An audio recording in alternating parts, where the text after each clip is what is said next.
Welcome to Co-op Mode, round 157.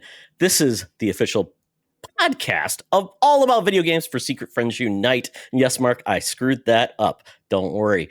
This is going to be a new year, 2025. We're going to do new things, do the intro different. Who knows?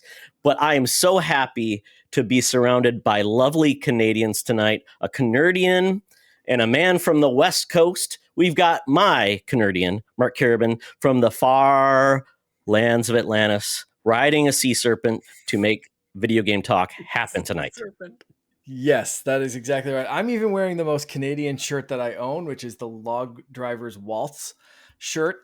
Anyone that grew up watching Canadian TV, CBC, should recognize this shirt from, I think, probably around 70s, 80s, maybe 90s included in there. I don't know if it made it past there, but Sean, you remember the Log Driver's Waltz? I do not. No, I was not born in the 70s. Nope. Not even a little bit. Okay. No, show it to me again. Give me through the 90s. We were born in the same. Let me see that again. Let's have a look. Give me the nice t-shirt. Rerun? Yeah, no. Maybe? Reruns? No. It's a great shirt, but I can't lie. No. Okay. All right. I'm going to send you a video that's going to kickstart some jog your memory. One of those like in our heritage moments commercials. Yeah. Yes. Yeah. Very close by to that kind of vibe.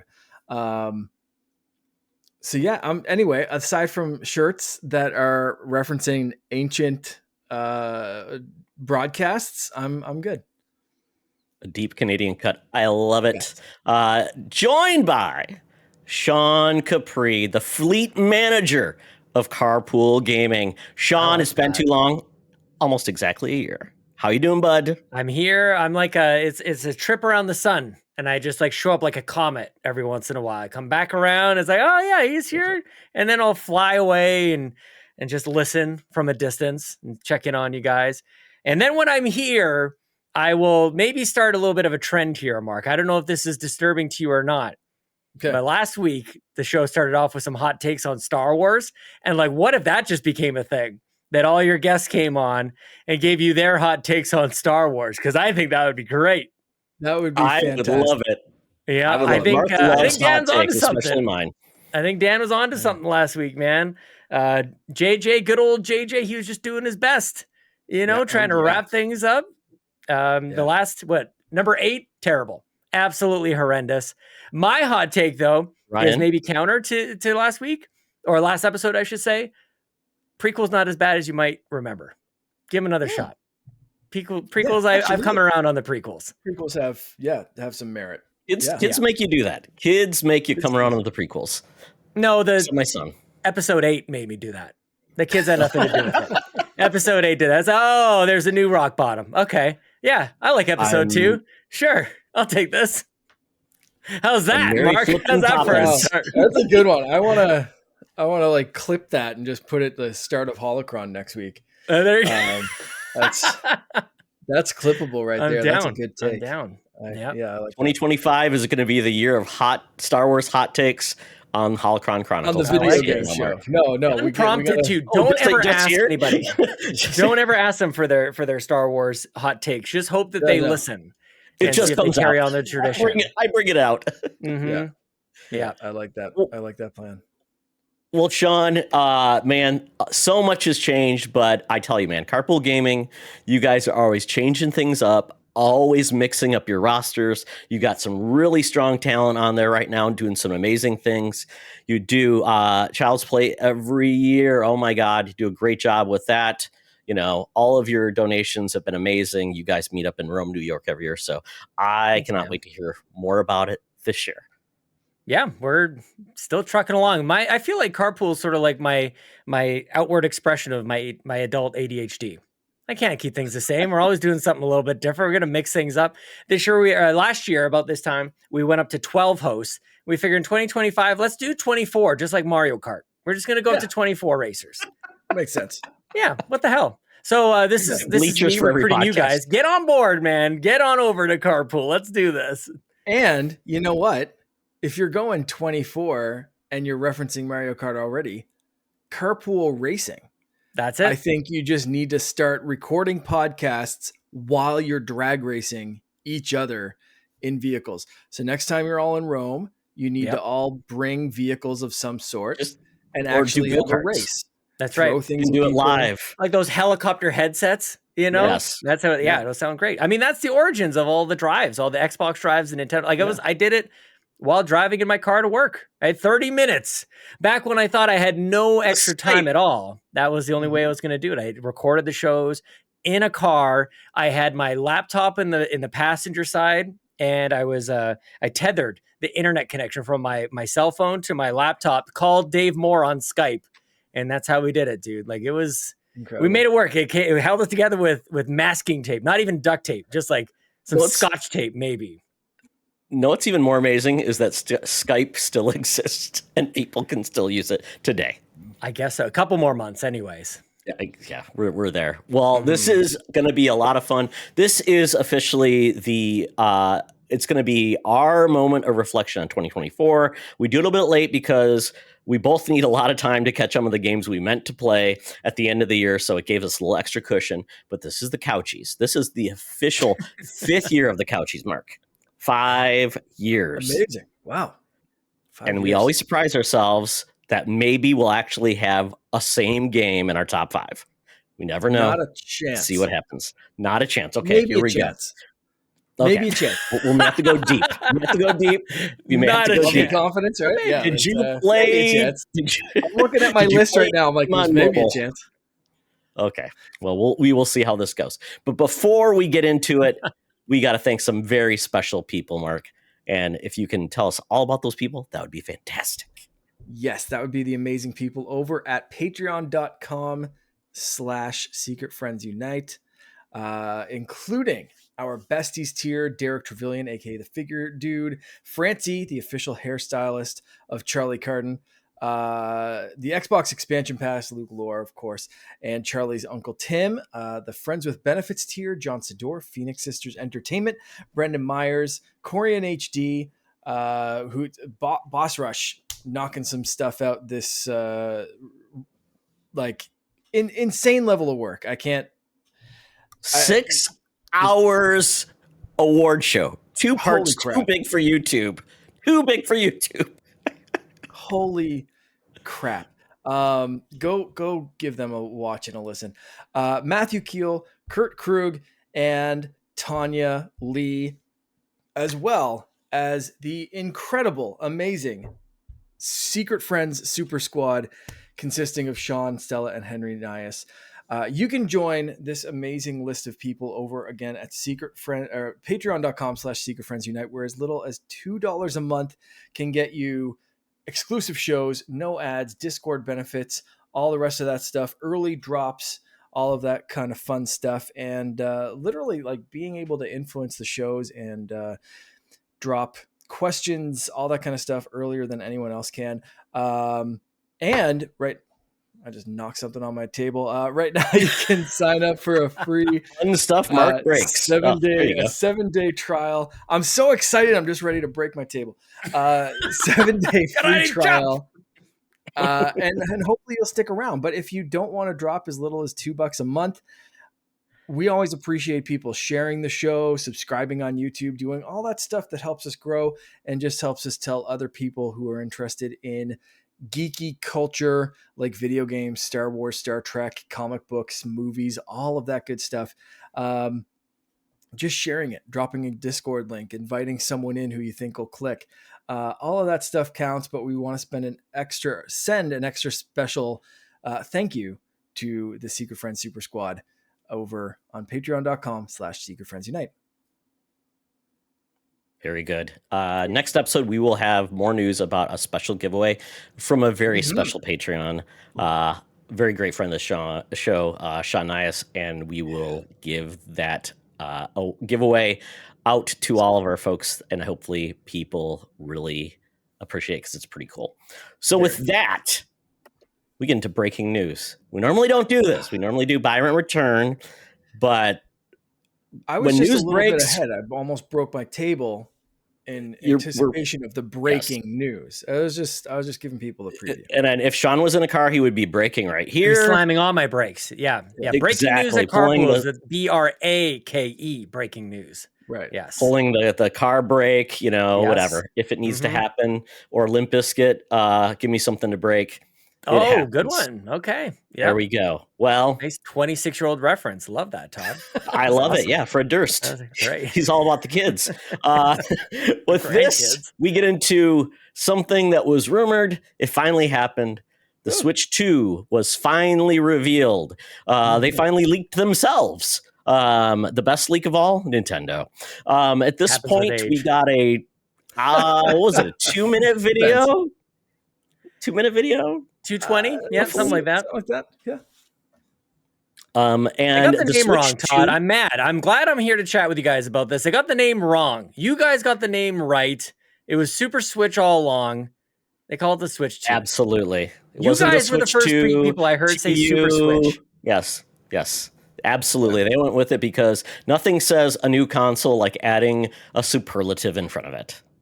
That's right. I mean, it's worked so much. before. Yeah, absolutely. Back in 30 years ago, when nobody of a certain age remembers it, that'd be perfect marketing. Aw. Nintendo 65, they could have called it that. So many opportunities. That'd be great. Just start it at 64 and keep counting from there. That'd be awesome. Just like that. What is it? Instead of the Xbox 2, it's the Xbox 360 because we got to do better than 361. PlayStation. 362. Exactly. That's where they To should one. just pick it up from there. Went back to 1. Yeah, 365 every day of the year, just like Office 365. How about the Oh Switch no, that means the Entertainment next Station? Xbox would be called Xbox Copilot or something dumb like that. Oh no. I would Anyway. buy a Clippy edition Xbox. I don't even like. We all would. We all would. Yes. Mhm. Yeah. And Clippy, I'm surprised that Clippy isn't the AI face for Microsoft, really. They went That'd with be great. Cortana. It was the wrong choice. Cortana, like, come on. Yeah, she didn't make All it. the way. No, Clippy, she didn't. She went rampant. Yep. Nope. The other name that I heard that would have been really good was Son of a Switch. And then that'd be great. Son of a Switch. I love it. So we got a video, and that video basically showed but didn't tell anything. It was really showing the differences in the physical nature of the Switch. At this point, it's got a bigger screen, bigger Joy-Cons. It doesn't snap. It claps together like you're clapping your hands. Switch 2, get the clap. Yes, or you're boxing your I love kids' it. ears so they can't hear swear words. I don't know how it works. We are getting an extra USB port Yeah. for some reason. Interesting. It'll be interesting. We are getting the magnetic Joy-Cons that come together and pull apart. This is like Nintendo Switch After Dark. It's like a little more mature. It's basically it's all black with some pretty highlights. And no, kids, your Joy-Cons will not work in this, so throw them away, throw them in the garbage. And let's see, the kickstand is better. I don't know, am I missing Then the anything OLED, else? you think What it's am I better missing? than the OLED? I was just going to say, no, it does not look better than the OLED Yeah. kickstand. The I OLED don't- it kickstand looks is great. like- yeah, it's fantastic. It's like Well, maybe they're getting Microsoft sued by Surface Microsoft because kickstand. it looks It's just like the good. Surface. Maybe like we're going to get sued by Microsoft for that thing, and they said, yeah. Yeah, look at this. This kickstand is great Look at on this that. OLED. This That is fantastic. beautiful. The other one looks like some like 3D printed, Yeah. like, very flimsy. It's very thin. Unless that thing's made of like Carbon the fiber. strongest material, it is. Yeah, nanotubes. It looks snap worthy. Well, it looks like a handle so you can carry it like the GameCube. Yeah, that's not great. Oh yeah, that was awesome. Wait, you guys didn't use the handle? I shouldn't say that. What I do you feel think like of I'm the only handle? one who hates on the GameCube. There's a lot of love for the GameCube out there. I It's not- love the There GameCube, is. but like I Yeah. don't want a very flimsy handle on my Switch too. Okay. Beyond the kickstand. Mark and I were like so offended of you calling it better. We're like, absolutely not. You do not speak for us on this. That's What a is Todd wrong Oxford with opinion. you? Yes, my taste in kickstands is horrible. Hold it.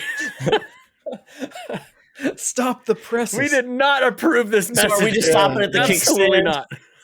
They killed it. Horrible. Worst reveal ever. That's right. That's right. That's right. Wow, my goodness. So at this point, other than that, I'm trying to think of anything that really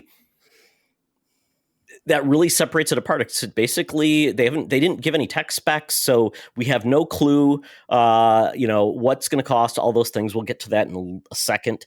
We do have a new mystery button, which in all of the leaks, it said C.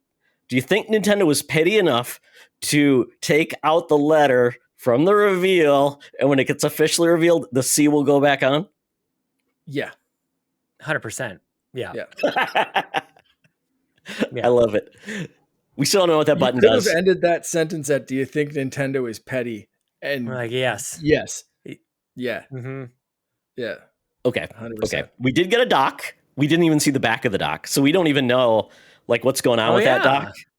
Yep. They didn't swirl it around or anything. But they did sure show us a lot of those Joy-Cons. So the Joy-Cons, they got little buttons, they disconnect.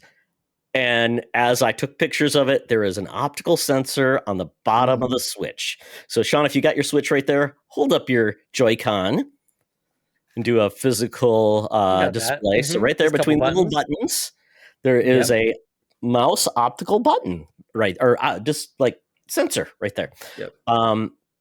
Something. This one just has the trackball. It has the ball inside. The older Switch has got the it. ball. That makes sense. Yeah, that makes sense. You got to clean it out. Yeah, exactly. It's gross. You got dirty balls. Yeah, nobody wants dirty balls. Yeah. So good they got laser technology in this next one. These balls are getting old, you know? They are. Balls and get the clap. Switch 2. Can you imagine? Get the Nintendo ball washer. Yeah.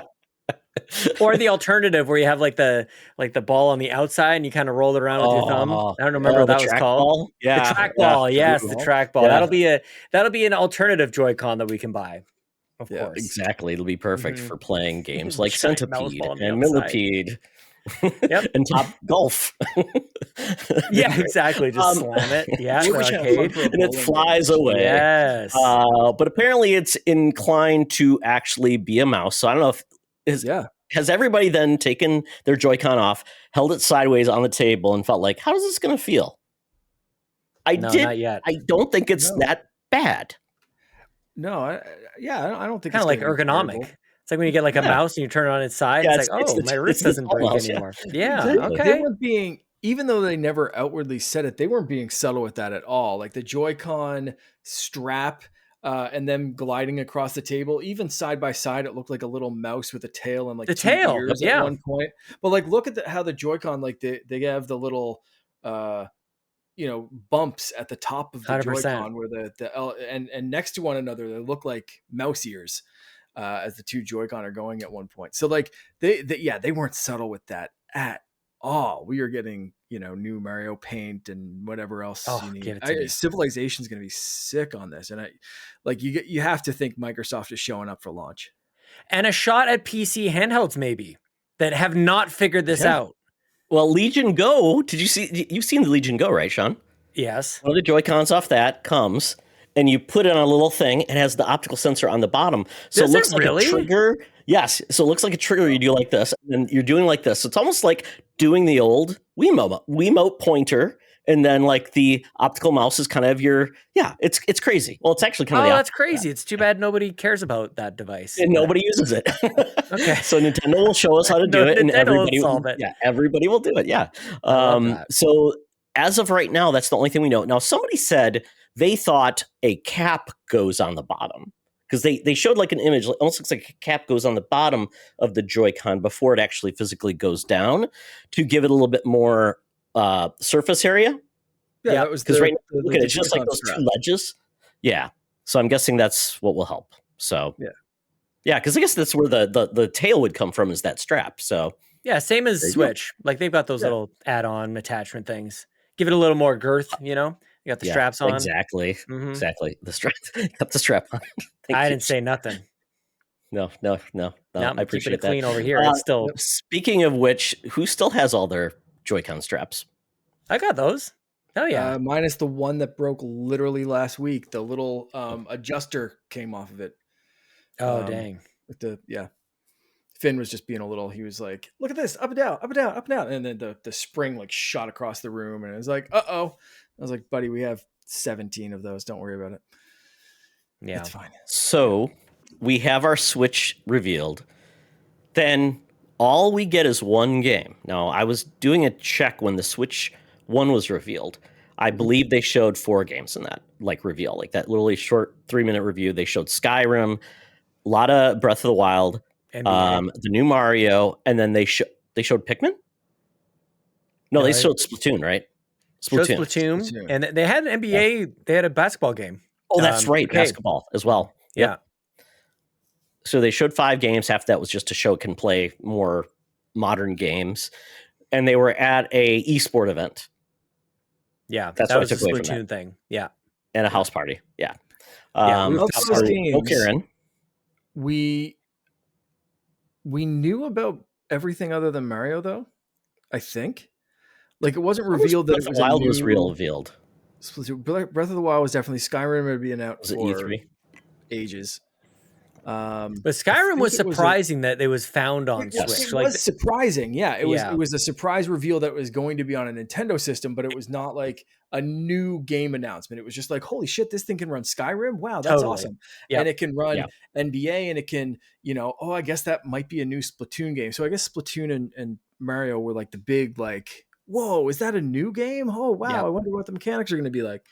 But they never, in that reveal, I don't think gave us like concrete details, but definitely showed off more, to your point, Todd, than this one, which was like, here's a single solitary game for which I know you two will be obvious. Like, yeah, you didn't think that was just Deluxe 8 coming back again, becoming like Deluxe 8 plus 3 times 2 is 4 and give me more money. But you knew it was a new Mario Kart when you looked at it. There was the new Donkey Kong model. Apparently, there's 24 players because the lanes are wider. I guess the tires are skinnier. And apparently, Mario's face kind of has some physics now. So if he jumps up, the face kind of gets a little longer. The car does a little bit more movement versus the static Mario from Deluxe. So what else? You guys tell me about it, because I know nothing about Mario Kart. It looks like a whole new stage. Yoshi's running a burger joint, cafe, like a diner, something or other, diner. I mean, aside from that, not a ton of new stuff. Looks like you said, some new kart models, some new, like, more cartoony looking animations.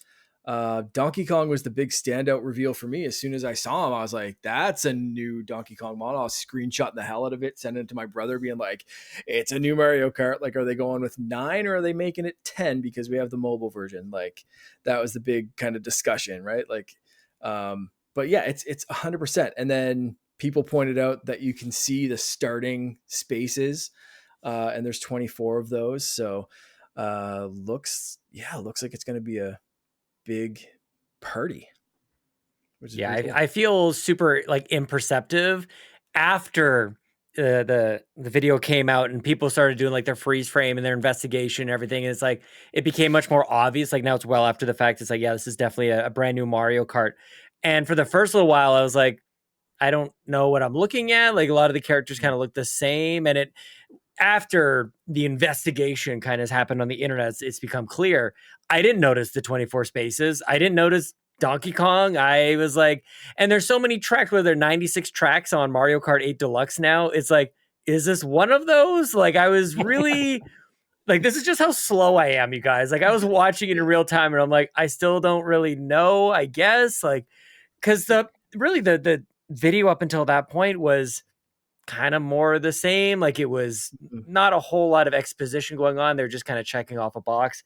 But now that it's kind of happened, and the internet has done a good job of investigating this and pointing out what is now obvious, like, I'm so pumped about this. The idea of 24 racers on a track, even if the tracks were the same size, I would be in for it. But I think this does mean that the tracks are going to be wider at the very least. Maybe they're more expansive. Maybe there's an open world element to it. I don't know. But like, now it can just start getting crazy. Cool. Right, for a little while. Yeah, this is what Nintendo fans do. I feel like I'm activating the cycle of grief that happens, where we cross our arms, the thing is announced, and it's like, well, this sucks. And then I kind of allow myself to get a little bit hyped, and it's like, okay, well, maybe that looks kind of cool. I like the way the Donkey Kong looks. And then I start to think like, but then it could be like an open world thing, and maybe this is like a game as a service thing that we'll be playing for the rest of our lives. They'll just keep adding more stuff into it. Like, they go crazy, and then it gets released, and it's none of those things, and then I get angry again and buy it reluctantly. Don't worry. I know how they're going to drop this. It's going to be Mario Kart 10 will be a free-to-play game as long as you have NSO, They'll have season passes, and you'll get unlimited skins, but you can never own the game. God. So you have to play it online only. That was the Online only. question I was going to ask you guys: is 24 racers seemingly in this? I don't know how many racers are actually in Mario Kart 8, but do you think they're going? They could still call it Mario Kart, but do you think they're going Nintendo Kart? We got a glimpse of that with 8, with Link and Inklings and a couple of characters from Animal Crossing. Are they going full out? Are we getting like Samus in this? Are we getting just like a Nintendo Kart? Is this going to be Smash Brothers with go-karts essentially, or are they kind of sticking it kind of more Mario with some guests sprinkled in?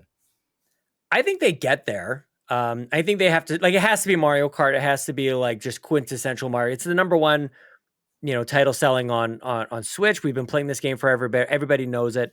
So I think like, yeah, your main cast of characters, everybody from the Mushroom Kingdom, but then like it's the surprise and it's the add-on afterwards that I think is like the real drop. You don't need to waste that at the start. You don't need to be like, there's Mario and Tanuki Mario and also, Ripley or Ridley. It's just what? I don't want Ridley here, but maybe later that could be fun. So, but they you're going to fill 24 spots to start a race. Maybe they need everybody they can get. So I'm kind of, they can't have more babies. They can't have more metal Marios. They got to get away from those, like, quite all honestly, the power-ups. Kind of like B Mario. Bring in the B Mario. Maybe a Mario and his car is the boot. The green boot from Mario 3. That would be amazing. All of the enemies from Odyssey that Mario could become. Make it all happen. Oh my gosh, yes. That'd be awesome, actually. That'd be really good. But if it's going to be like Smash Brothers, it's just going to be Mario Kart X Fire Emblem. So it's just going to be all Fire Emblem characters. But like, what if one of the power-ups is Cappy and you just throw it at another character and you swap places with them or something like that? Or you become Yoshi and you can eat a car, like one of your guys, and shoot him out. Or sorry, Kirby. Kirby, he becomes you. Like, one of his power-ups is just he absorbs you. What was that? When Kirby mouthful mode? We're doing it again, you guys. We're coming up with stuff they're absolutely not going to do. But it sounds like a fun idea, and we'll be disappointed, but we'll buy it anyways. I really wonder with the more cartoony animations, I'm wondering if we're going to see some destructive carts like we did in the movie. Yeah, I heard. I can't remember who said this, but there are. There's thoughts of like a Wonder Seed being by the. I think, all the Wonder levels. Yeah, that would be amazing. Maybe a little bit of an acid trip. And your cars turn into like animals, and you're riding like elephants instead. I mean, that's, as we're just dreaming things up here, that's kind of what I guess what I would want from Mario Kart is a little bit more of like Mario in it, like stuff from the Mario games. I don't know if that makes any sense, but yeah. No, speaking of, I don't know, breaking news as well. Mario Kart on on the Nintendo Music app. I don't know if that means anything to you guys, or if you're excited about that. Really? Super Mario Kart original. Yep, it is. Wave Race. Love that game. Love that music. Yeah.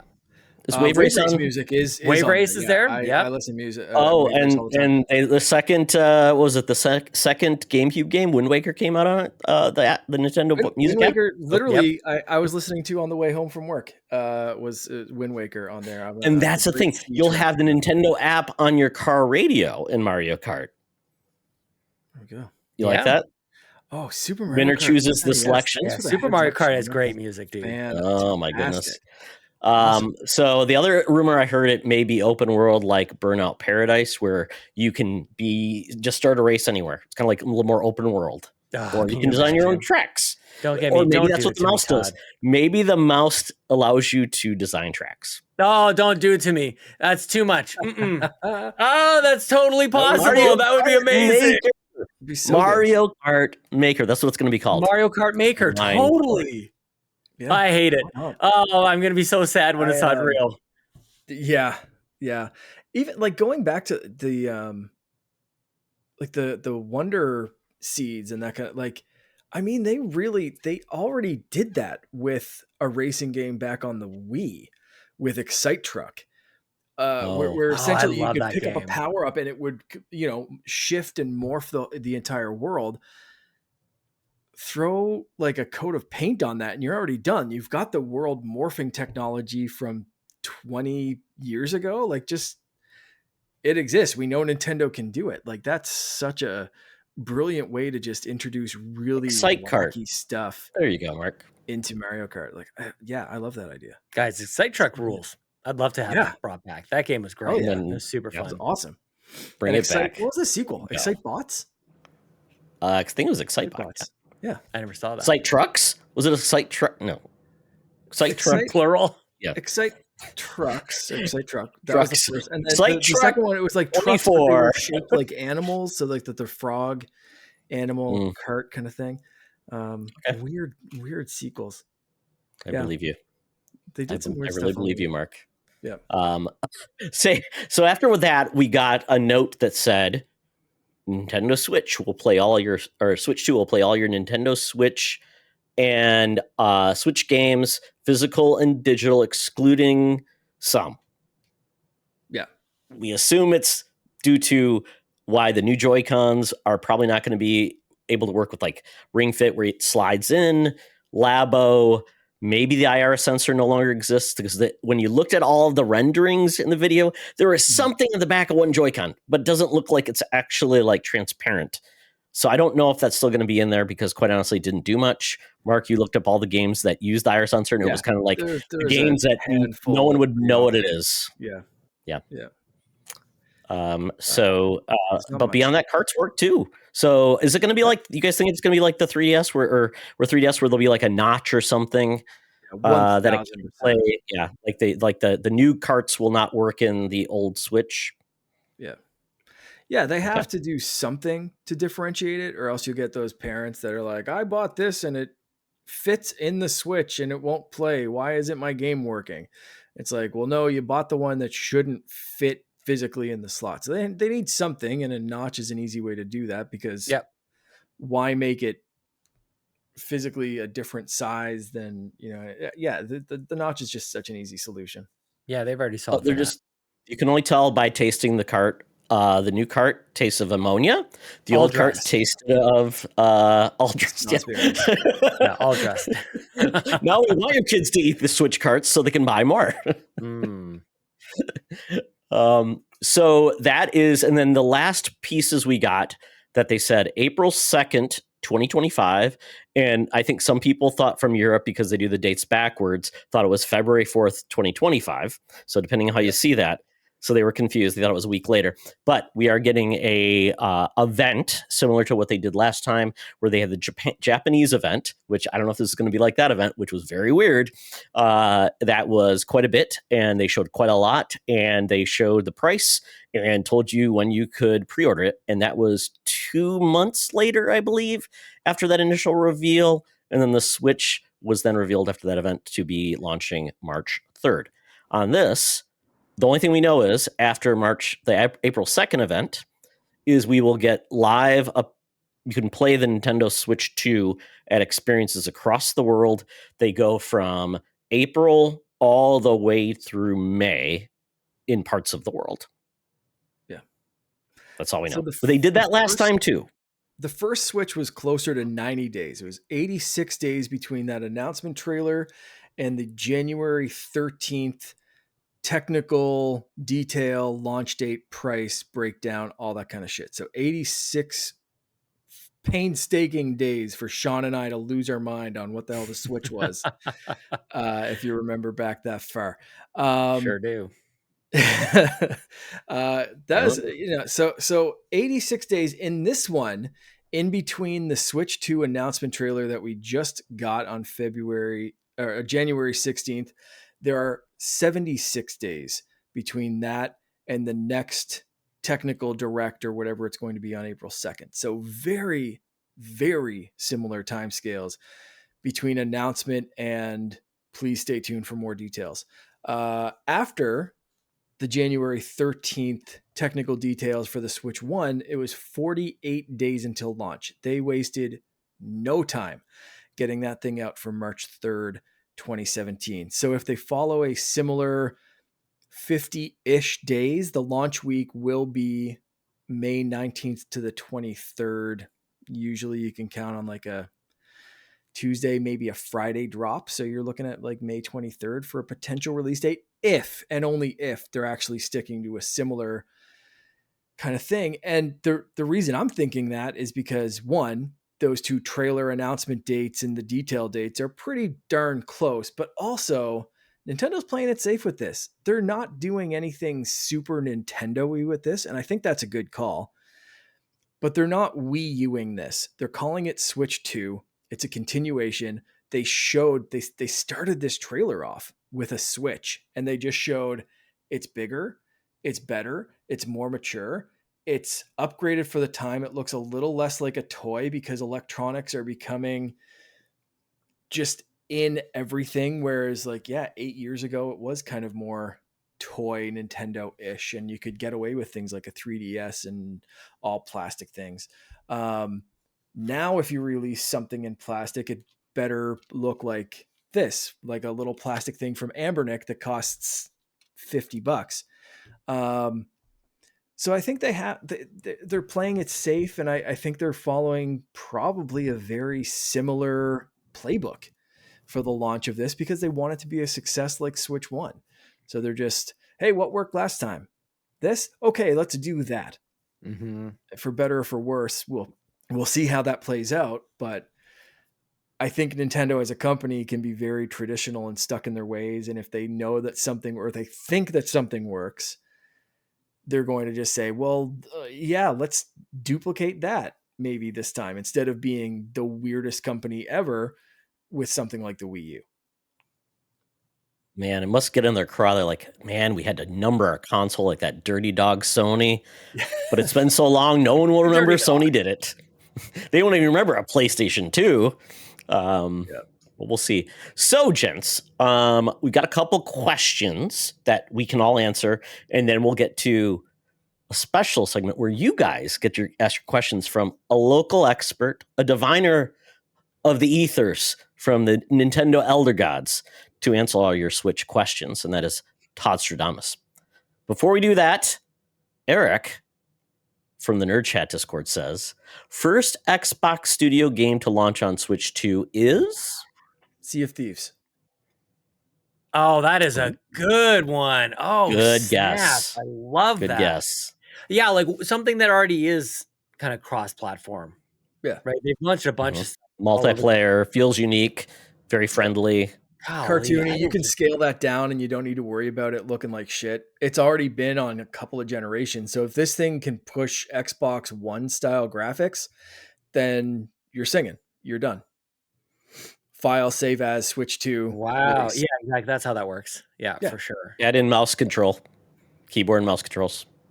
I don't know if I can come up with a better answer than that. I know that rumors are talking about a Halo remaster and all this other kind of stuff. I mean, just for the fact of like Rare coming back to Nintendo, like that's kind of the story to be. That's why that really is striking me as like, holy crap, that'd make a ton of sense. I kind of just want to agree with you, Mark, to be honest with you. Like, I think that's a good one. You take that one, Todd. You just kind of took my backup one, which was going to be like Age of Empires or Age of Mythology, which just dropped on Xbox not that long ago. Yeah, RTS with the mouse controls. They have mouse controls on this. I could really see them do an Age of Mythology remix or whatever the hell that one's called. And Heroes Tactics on Switch, yeah. No, I'd say they'd go with a newer game. But if the Switch 2 can run Age of Mythology, I could see Microsoft being like, here, use this for your mouse control. Have fun. The timing could line up where Indiana Jones is still very relevant as well. And then the I can't remember what the release date is for PS5, but that could maybe go day and date, PS5, Nintendo Switch. Yeah. Could be maybe like, I don't know what scalability it is, but I mean, machine games, like some of those other Bethesda games have really come on over to Switch already as it is. So, I mean, like the Doom games, the Doom ports on Switch are bonkers. I just think it's insane that those games run on Switch. Pure dark magic. Yeah. So maybe, I mean, again, I actually haven't personally played Indiana Jones, so I'm not sure if I'm just talking out of my butt here.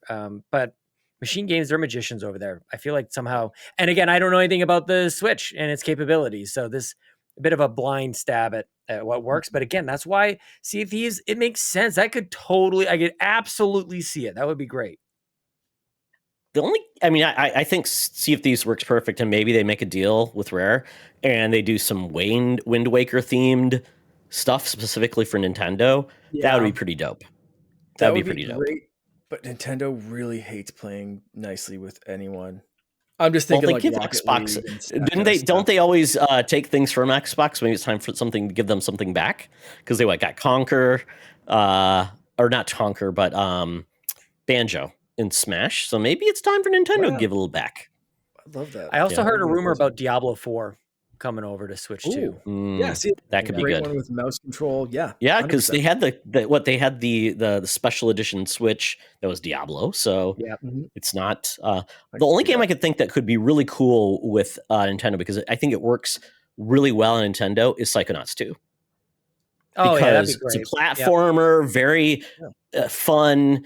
Everybody likes those type of games, and it never came to Switch, so that could be something that could work well. But I don't know if it's what your first game is. I think it's going to be a big deal, and if we're thinking that the Switch has better communication ability, then maybe something online to showcase it would be pretty cool.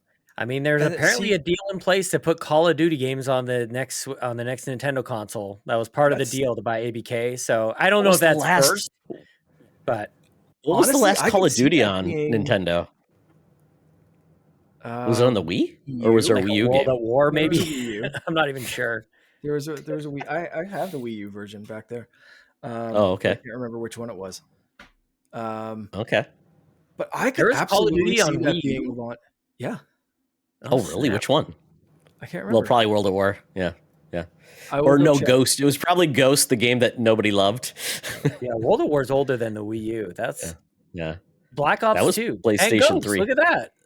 Oh wow! Is that real? Okay, so I had Black Ops 2. Maybe, I think. Yeah, Black Ops 2 is there. I can buy it on Amazon right now. That's crazy. Okay. A worthwhile purchase. I have one of them for sure back on the shelf over there. I could really see Call of Duty being like a launch window game. Depending on when they launch this, I could see this year's Call of Duty being a launch window, or I could just see them waiting for next year's and drop something. But like, man, wouldn't that be like a big showcase? That would be. Yeah. What about Warzone? Warzone's a mobile game. Switches just mobile hardware. Yep. That could be the first Call of Duty to show up there. Yeah. It's Warzone. Yeah. I could see it. We'll see. I mean, we'll see how that does with that demographic in Nintendo, and see if because obviously Fortnite's worked, but others have not. We'll see how much storage space is on this Switch too. Okay, we're talking about Call of Duty on this thing. It's like, all right, well, get yourself a terabyte of storage, which is not. You can choose one level of the campaign mode or one map of online. Which one? True. You get one skin, and it's Nicki Minaj. It's funny because oftentimes when we talk about Nintendo, we sort of like turn a blind eye almost to the technical specs of it. But when you start talking about some of these kind of games, suddenly those specs become kind of important. What is this thing capable of, and what kind of storage and what capacity does it have to run these big giant games? Remembering all the while that this is a tablet. Like I think we got used to it so quickly, you guys. It was a moment we were playing Breath of the Wild, and it's like, this is amazing. I can't believe this is possible. To like Witcher 3 and some of these other giant impossible games. ports. Right. And it's like, well, I guess anything just runs on this thing. Like we went from it being like an impossibility to like bring all of the games over.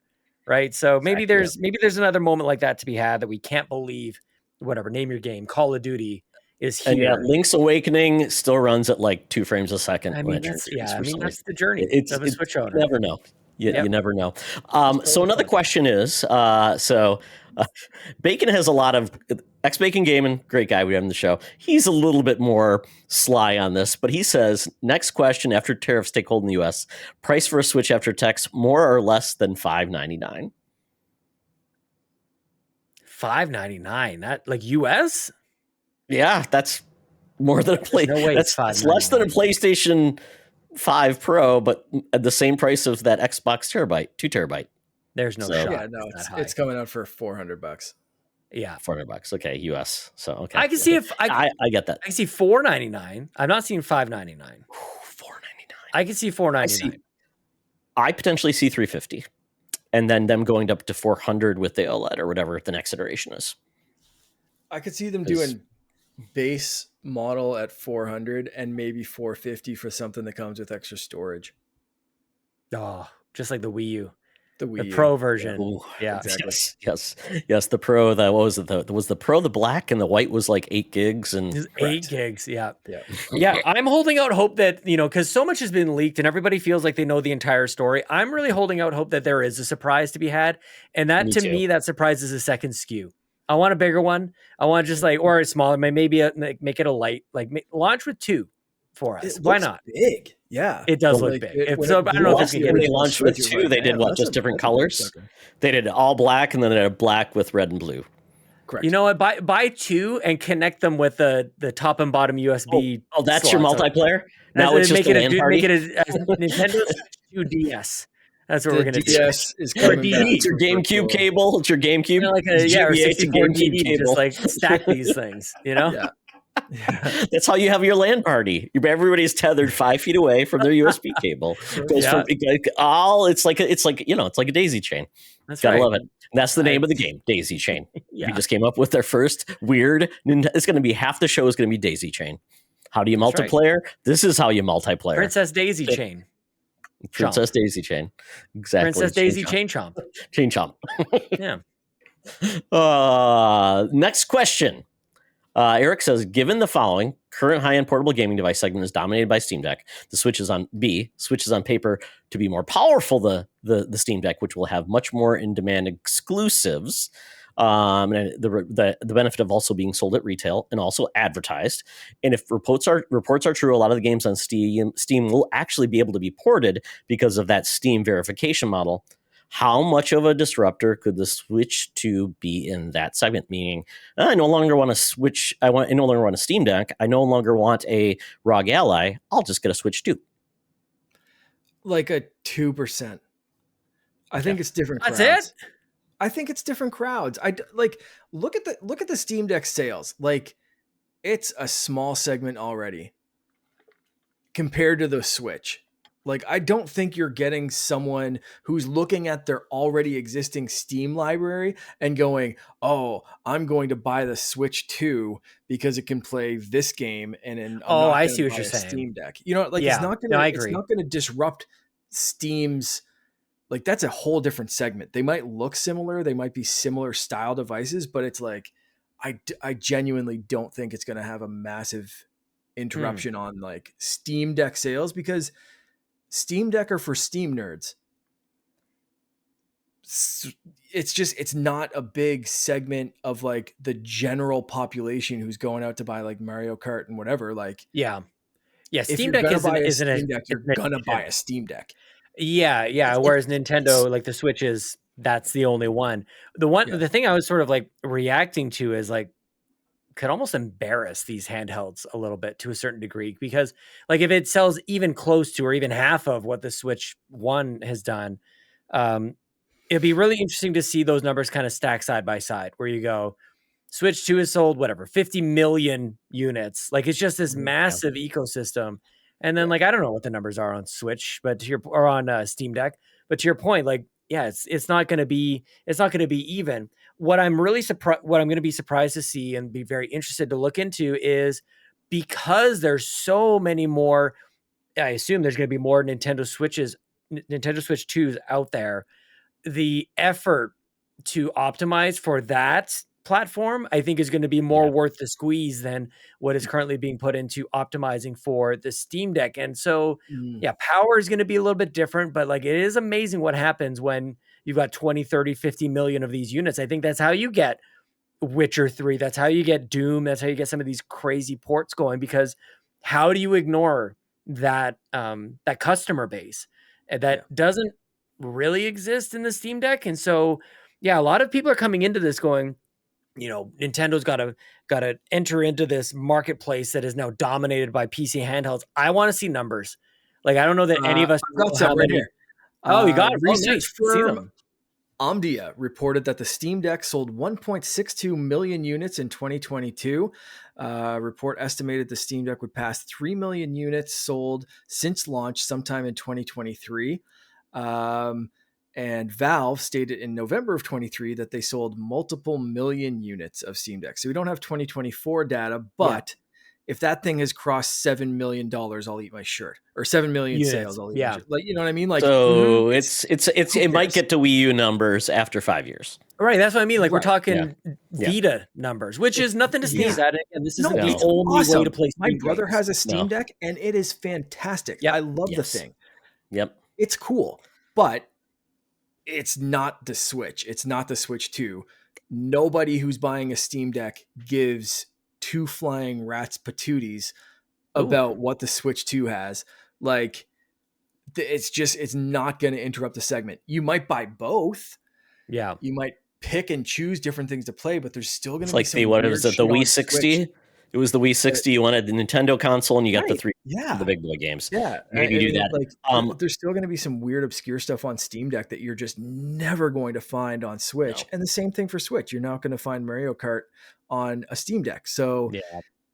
if you're going to buy it, you're going to buy it.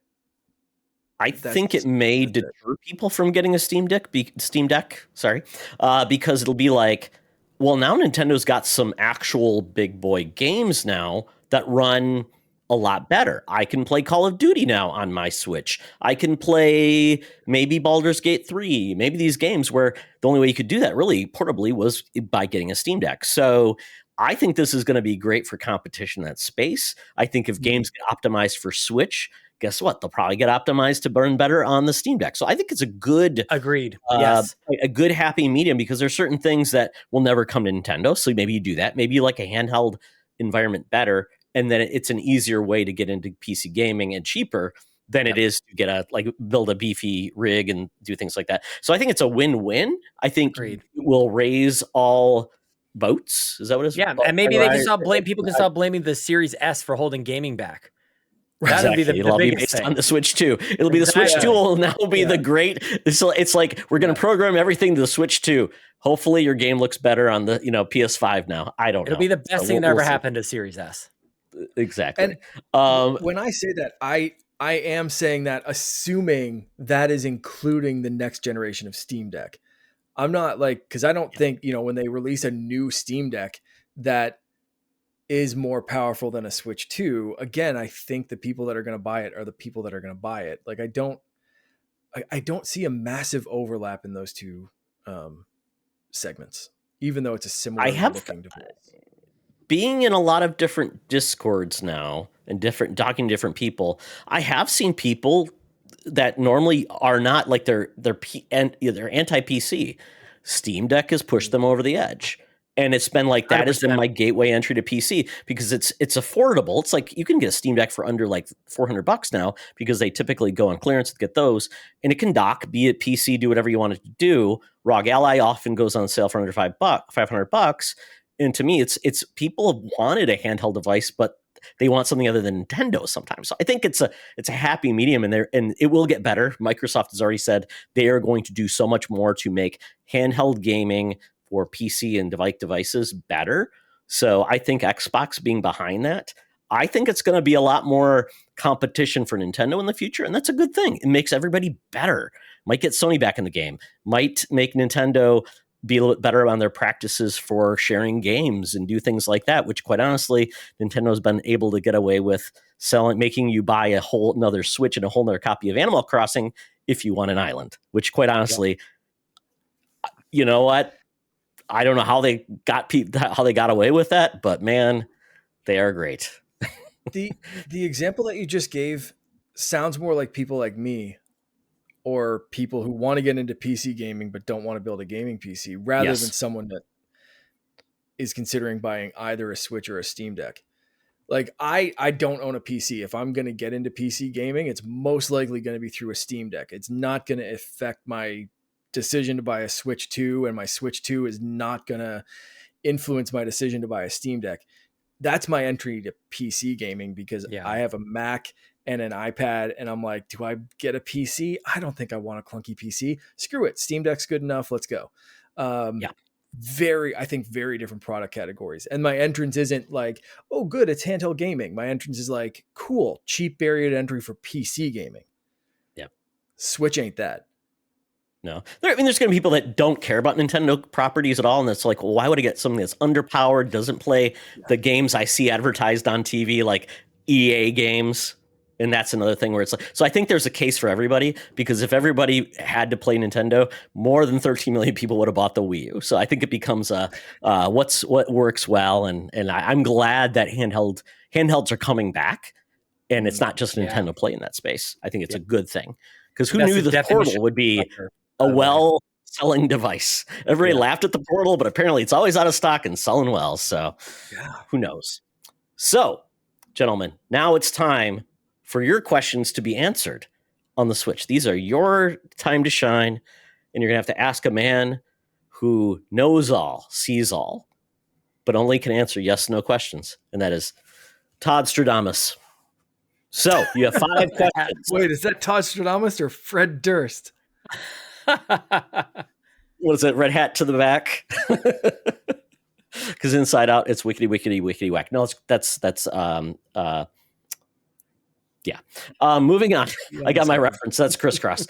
So now you each get 5 yes/no questions about the Switch 2, and I guarantee an answer with a yes/no question.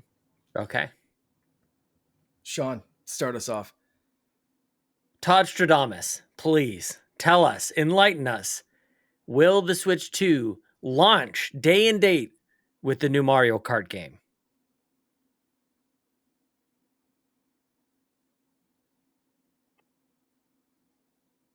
Spirits of Reggie Fils-Aimé is saying yes. Launching with it. Okay. All right. We're going to have a Mario Kart game day 1. Sounds good. I'm going to go for another launch rumor that I've heard is a Switch 2 launching with, and I wish I could have gotten a voice clip from Joseph Moran into this. I'm going to try my best. Red Dead Redemption 2. Oh, wow. Sorry, Joe. I'm channeling Nintendo lawyer Howard Lincoln. He is saying the answer is no. Ooh, okay. All right. Not launching with Red Dead Redemption, but that could mean it comes later. Yes, no, Sean. Yeah. Okay. Fair. All right. Dang. Well, can I stay with the, maybe in the same realm here a little bit? Because everybody's very excited. The entire world is very excited. This is going to create its own little microeconomy for a day or two. Todd Stradamus, does GTA 6 come to the Nintendo Switch 2?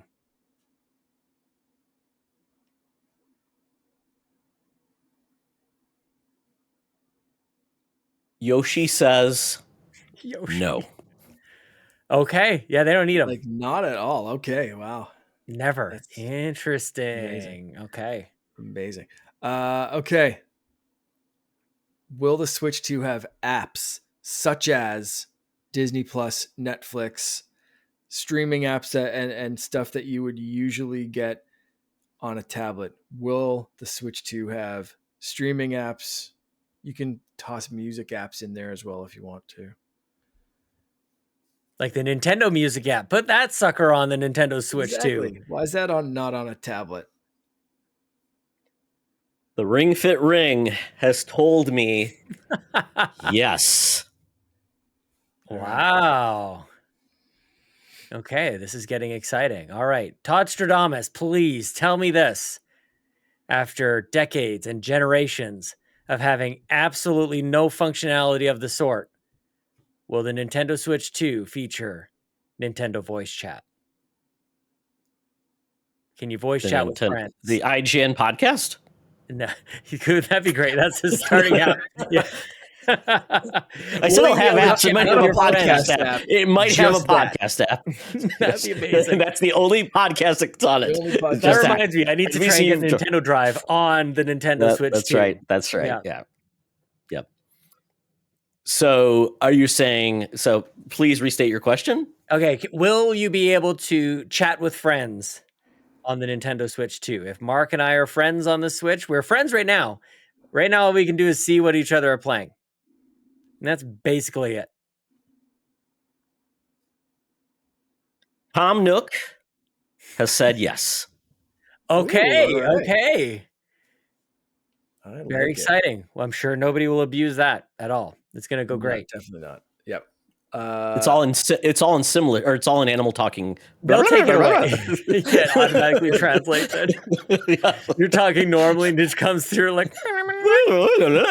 Yeah. different filters. You can turn on the Pikmin filter. Oh, that'd be great. Anybody talks weird, what is it? The banjo. Yeah. Yep. Oh, that'd be That'd good. be amazing. Or original Star Fox. DLC filters. Yeah. Yes. Babbit. Yeah. I love it.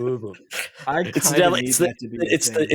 it's the monkey's paw of things, you know. I would genuinely love that so much. Like, I can't even express how much. Like, everyone else's voices coming in as gibberish. That would be so good for like 40 seconds. Yes. Todd Stradamus, is the C button going to be used to switch the screen quickly and easily in Nintendo Switch 2 online services, DS and 3DS modes?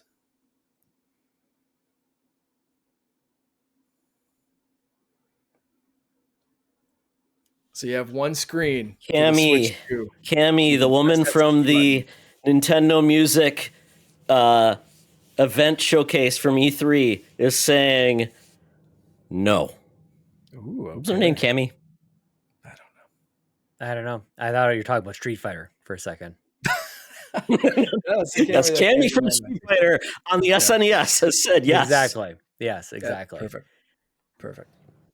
Okay. Are Todd we at number Stradamus. 5? Am I Is still? this Yeah. Am I 5 still picture? asking questions? I Okay. think this is 5. We had with 5 each. Is that 5? Okay.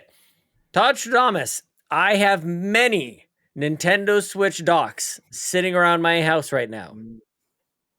Will I be able to dock my Switch 2 into a Switch 1 dock or vice versa? Switch 1 dock, either one. Switch 1 dock into Switch 2, Switch 2 into Switch 1 dock. Will we have cross compatibility with our accessories? Todd Stradamus, tell me now. Miyamoto is in his garden. he's picking out weeds. He has said no. Yeah, they believe in generations. Miyamoto believes in generations. They will. How can they sell you more expensive docks if you're using the old one, Sean? Right. True enough. That's a good point. Very fair point. Damn. Won't even fit. You know, Mark, bring it home. Okay. All right. Let's see. Where are we going with this? Todd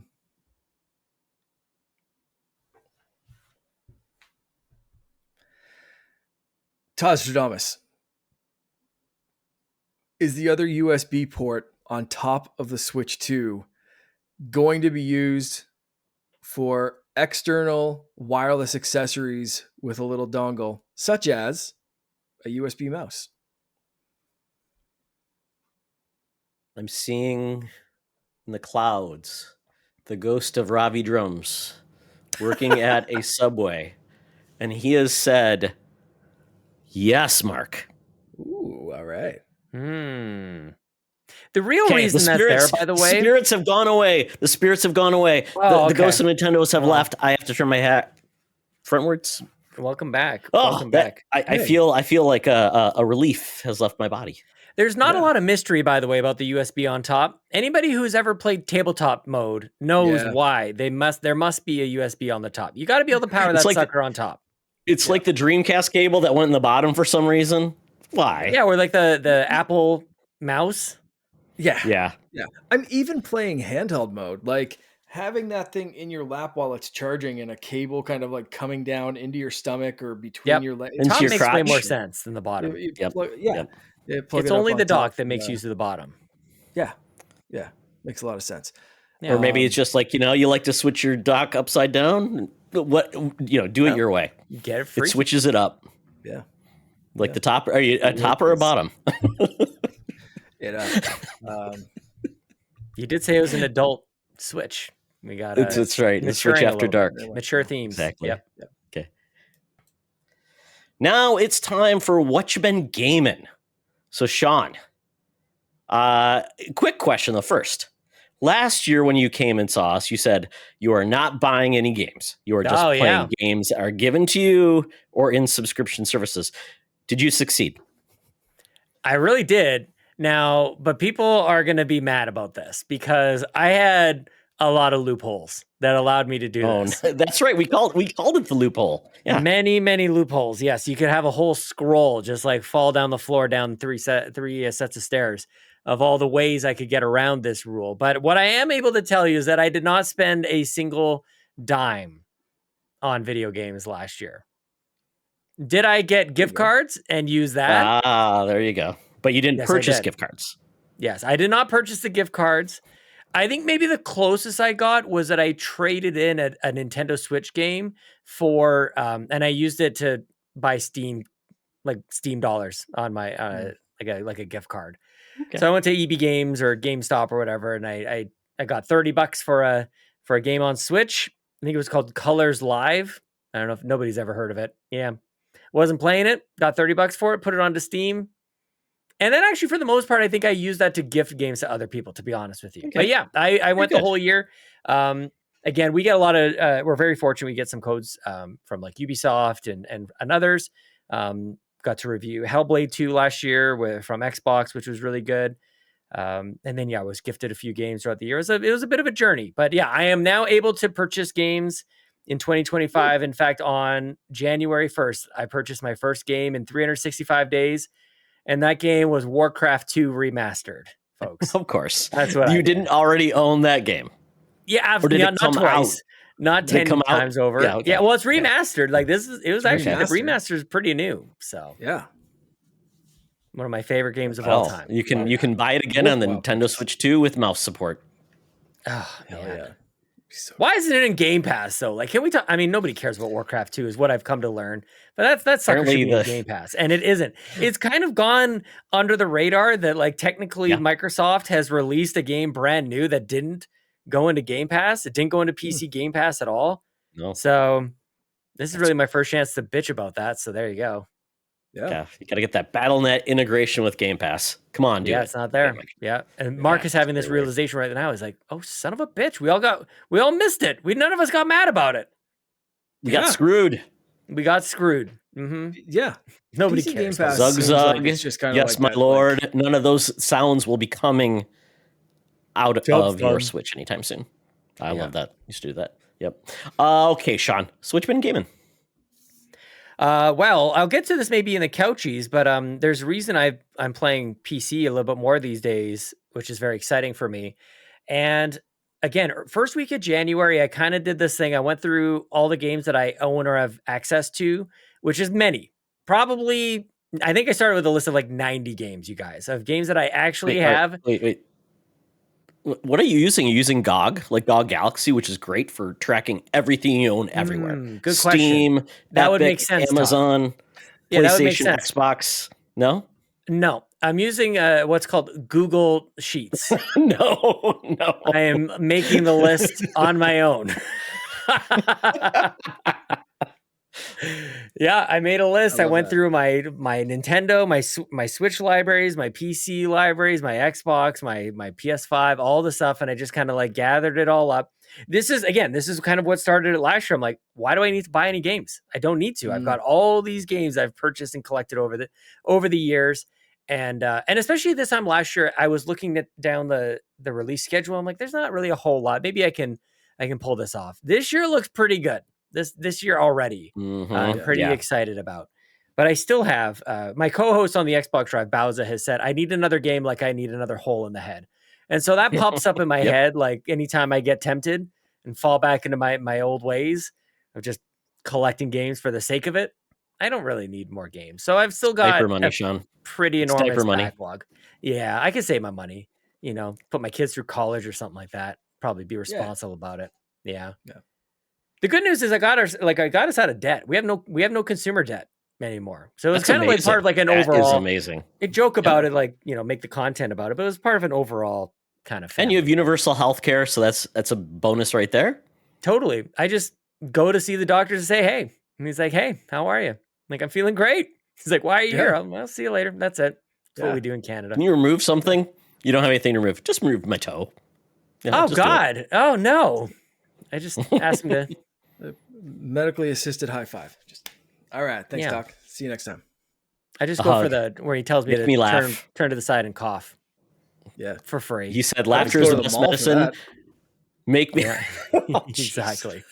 Yep. Mark, That guy in Mark that knows what I'm costume. saying here. Yep.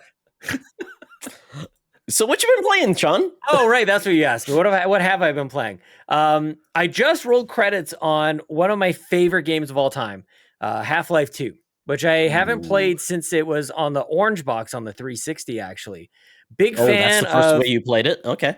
Yeah, this is the first time on PC that I played it, and I'm an old school keyboard and mouse, WASD, and inverted mouse controls. Even this is just because back in the day, you played X-Wing and TIE Fighter with a mouse somehow, or at least I did anyway. So that's where we learned all the inverted controls, and it locked in at the DNA level. I've been rewired. I can't play Wind Waker because it doesn't have inverted controls. So I was I think Half-Life, the original Half-Life came out in something like 1998, peak Sean Capri PC gaming Came time. with Windows 95. It was like that Windows 95 and Half-Life 1 were buddies. Beautiful. It was a great time. So my heritage, my background in gaming really is linked to the first Half-Life quite a lot. But everybody knows Half-Life 2 is a seminal game. Played it back in the day on 360 and really enjoyed it. And for whatever reason, I don't even know how it ended up coming up. Maybe I think it was Donnie Reese started playing it. He's on PSVG, and he's like, I just discovered Half-Life 2 for the first time. I'm like, oh, I love Half-Life 2. And I want to be doing this more often. Like when people are playing a game, I want to like jump in and try to experience it kind of at the same time. So I started playing it, and I totally forgot how masterful this game is, you guys. So good. And it's one of those things that's 20 some odd years old. At this point, I think it was 2004 this game came out, so it's 21 years old. You know, just before Logan was born. Holy cow. It's 1 year older than my son. It's insane. It's older than Mark, I think. Yeah. Mark's just 21 years old, just a babe over here. Exactly. Yeah, man, like it's really, really special. It's a completely seamless shot. From the beginning to the end, it's one adventure. And that is crazy that the pacing is as good as it is, that going from like one area to the next makes as much sense. Like you think about all the different scenarios that you see in that game, it is bonkers. And they introduce great characters, and it's, I don't know, man, I could go on about Half-Life 2. It's so good. Really glad I Did you play the RTX version, Sean? I almost never like ray tracing. So the RTX version, essentially, it's a remaster of Half-Life 2. No, I did the remaster. I did Black amazing. Mesa. It's free. This is like a free update based on RTX, like GeForce graphics technology.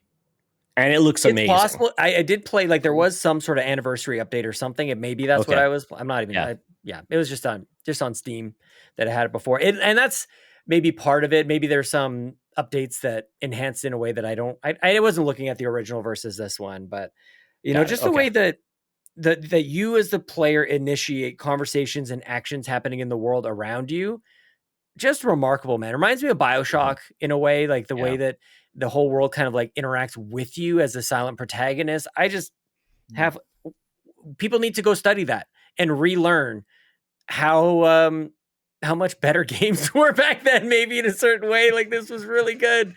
But we also had a lot of shooters back then too. We've sort of like steered away from narrative driven games. We've steered away from single player. We've steered away from shooters for sure. So maybe just on all those things considered, it's possible that I just needed a little bit of a refresher, something that seems like it was new, but it's old. Maybe what's old is new again. So Half-Life 2. I will say though, the Wolfenstein games from Machine Games are an amazing narrative experience for a shooter. And that's why I think they resonate with people so much, because it's like that's the most recent example, maybe. Probably. I've seen this link, Half-Life 2 RTX. I do not have this. Ooh. Requires you own Half-Life 2. It's coming soon, and it looks amazing. I mean, it makes it look like a brand new game. Holy crap. Well, again, like I thought it held up pretty well. It's obviously an older game, but it still looked Oh yeah, pretty you good. probably own it. I think everybody owns it in their Steam library for free, where they charge you like 99 cents. Totally. Yeah, this is to me this is required gaming. You know, Oh, yeah, and that's sort of been I don't want to speak entirely for him, but I loved hearing Donnie talk about this over on PSVG where he's like almost want to go back to my previous where he's saying he would want to go back and revise some of his statements he's made in commenting in the So video game good. industry because it's like all these things that we celebrate in games as being new and innovative, Half-Life 2 did in 2004, you know, Yeah. on a Pentium whatever, like Pentium 2 That's or Pentium why 3, they whatever it don't was. want to make Half-Life 3 because they're like, how do we make a better game? How do you do better than that? So I'll get into episodes 1 and 2 because I have played that. Oh, those are so good. They're really So good. But if anybody is like me and had played it back in the day and goes like, and in your mind you're like, yeah, that's a really good game. Like I don't think you remember just how good it is. This is the kind of thing that makes me want to jump into a top 50 games of all time or top 100 games of all time, so that I can make sure that this is top 5 maybe like I don't it is spectacular, just an absolute masterpiece. Yeah, perfect. Awesome. Love it. And I still need to play Half-Life Alyx on my Quest. I just got the Quest 3S, so I will be doing that because I heard that is essentially a continuation of Half-Life. So I'm like, I'm in. yeah, it's closest we have to Half-Life 3, so there you go. What's next, Sean? That's really the biggest thing, but I've also started playing Animal Well. This was one that I can't even remember how it ended up. Is it in Game Pass? I feel like it must be in Game Pass because I obviously didn't buy it. But it ended up on my Xbox at some point anyway. And Is it's it on one your that is it on your Google Doc? Animal Well, yeah, it's yeah, we can maybe do a quick fact check on that one. But in any case, Animal Well is a game that a lot of people were really excited about last year. Almost like annoyingly so. You know, when some of these like Balatro, I think falls into that category as well. Some of these games kind of drop, they come up out of nowhere and everybody makes it their entire personality, which I, for whatever reason, have an averse reaction to until of course I play it and realize that this game is actually really good. And I will join the crowd and tell you about how much fun it is. One of us. Yes. Yeah, a little bit. And I guess I being a little self-deprecating in that because I'd have my arms crossed when everybody is just making a big ruckus about something, especially something like this that we've seen so many retro styled games. Animal Well, it's a 2D kind of a Metroidvania kind of thing. You explore a bunch, you get a couple different power-ups. It's not in the truest sense of a Metroidvania, but that's maybe splitting hairs. But anyways, I kind of do this, and I did it back with like Shovel Knight as well, where a game is trying to like scratch that nostalgia itch, and it's almost like too on the nose. It always gets my guard up for whatever reason. So I was looking at this, looking at the screenshots and maybe some gameplay and the trailers, and I just didn't really get it. But for whatever reason, you hear enough people talking about it, I probably should give this a shot. So I fired it up, and before I knew it, it was 3.5 hours later, and I was still playing Animal Well. And that, you guys, if you know me, like that never happens to me. I bounce off games, I fall asleep, I look at my phone, I do whatever. Like this one was just, I'll just see what the next screen has in store for me. And I'll just go traverse over here. Oh, there's a power up over here. And for the first 3 hours, I didn't even know what the heck I was even trying to do. It was just interesting enough. And it felt for this one as a sort of like a platformer. The jump feels just good enough that I really enjoyed wandering around this game. I ended up in some sort of like, maybe like an animal graveyard, and then a giant cat ghost started chasing me around. And it's all these weird things that are happening that I guess I was just in the right place, in the right mood for a little quirkiness. And Animal Well is kind of scratching that itch. And like I said, it's been more of it hasn't really been intentional, but before I knew it, I'm kind of far in this. I'm unlocking quite a lot in the map. So I guess I find myself endeavoring to finish it. So Animal Well is what I'm playing on my Xbox right now. So I did double check. It is Game Pass. Game Pass. Okay. Oh, is it? Okay. Yeah. I was going to look too. And Video Game Donkey. Playable. So Todd may come up for something that you're going to reference in a minute as an option to play this. Well, I'm glad you confirmed the Game Pass thing because, as somebody who hosts an Xbox podcast, one of my biggest laments in Xbox land is how we always forget what is already in Game Pass. Game Pass is evaluated on a bi-weekly basis based on whatever the latest drop was.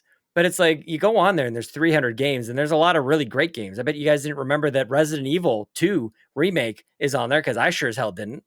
You know, like you go on to even the PC app, you hit surprise me. I almost want to do it right now. Just tell you guys like some of the surprising things that are on Xbox Game Pass, because I think that that's something that is missing. That people go, I'm going to spend whatever it is, $15, $17 a month based on whatever the latest drop is. And I'm here to tell you that's the dumbest way to think about Game Pass. It's not very satisfying. It's completely selling it short. Did you know Jedi Survivor is on Game Pass? I bet you forgot about that. EA Play. EA Play games. Yeah, they show Very up there. good. Immortals of Avium, a lot of games there. And then our good friends, Chris John is part of 1 Hour, One Decision. Sean, I don't know if you're aware of them, but every episodes they do the basically randomizer on Game Pass, and they play an hour of a Game Pass game just to say, is it worth sticking with or not? And I'm like, that's a great idea. An hour is, as we get older, an hour is very important. Is it, are you going to get the gist of this game or not? Nobody wants a game that says, just play it for 10 hours and eventually it'll hook you. Yeah. So that's a great way to play. Yeah. Hell yeah. I mean, Diablo just got added in, the original Diablo, which is. That's right. Yeah. I mean, I could go on about Game Pass. So a lot of people play that on the PlayStation 1 on Game Pass. Unbelievably. We've gotten so used to just dogging on Xbox these days that maybe every once in a while it's like an objective truth into the mix maybe couldn't hurt. Nope, it's great. I think it gets harder to remember what's on Game Pass than not, because with the list gets older in those games, and then they leave. So sometimes like the only time I remember games on Game Pass when it's like leaving. It's like, oh, I know that's the thing. Like, yeah, you have to be a little like Ghostwire Tokyo's on Game Pass. That's a great game. That's worthwhile. Yeah. You know, that's a great game. I love that game. Dead Cells is on Game Pass. Don't skip it. I'm not skipping. I'm playing that too. Content. Do you got to buy the castle? You got to buy you got to play the Castlevania content in that game. Yeah, I'm playing it on Switch actually. Which is actually, I've just started playing it the other day. I'll close with this because I've been yammering on for God knows how long here. One of the reasons that I spent 2024 not buying games is because of, here's one example where I bought Dead Cells. I wasn't really sure what the game was. Not only did I buy Dead Cells, I bought all the expansions, all the DLC I could possibly buy. I bought it and I didn't even know what it was. Like that's the height of my problem, my rock bottom, where I'm like, oh, I think I've got a problem. I'm just hoarding games at this point. Mm-hmm. So I recently fired it up on Switch. And I realized I've got all this DLC content, and I was hanging out in our Discord, and I'm talking to these guys going like, I don't even know what this is. Why did I buy this? Like, what is the matter with me? Why did I pick this stuff up? I don't even understand what it is. Luckily, Dead Cells feels great to play, and I do enjoy it quite a lot. Yeah. I just need to wrap my head around what exactly I purchased because I don't even know what it is. It is a tough game. It is but game. It feels good. So good. It's so good. Man, the dodge roll and the upgrades feel really cool. Dead Cells is one of those like games where it's like painful comfort food, if that makes sense. It's like sometimes when I don't know what I want to play, I find myself I'll go back to Dead Cells or Vampire Survivors. Yeah. As like something that like I feel rewarded, but it's also gonna kick my ass a little bit, but like I don't want to play something new. Totally. Yeah, Dead Cells is one of those like comfort food kind of games. Yeah. Vampire Survivors feels like actual heroin to me. Not that I know what heroin feels like, but it's just like this is damaging to me. Like this is not good. Yeah. Every screen of that game, you can tell the guy used to develop stuff for casinos. Like, oh, is that real? Like he really did? No, the developer, used to build casino games, and he was really good at it. Oh yeah, you get the scrolling like it's every single when the treasure chests come up. Yeah, totally makes sense. Yeah. So that's what I've been playing, man. Finish up Half-Life 2.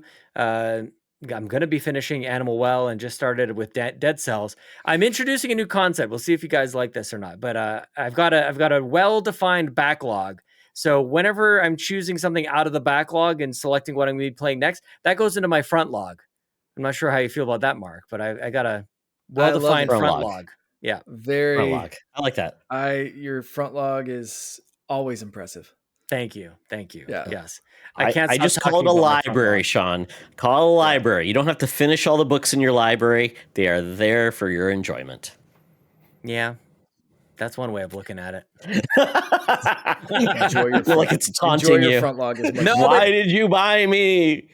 carrying over from 2024 is just like I really just want to play games that I'm going to have fun playing.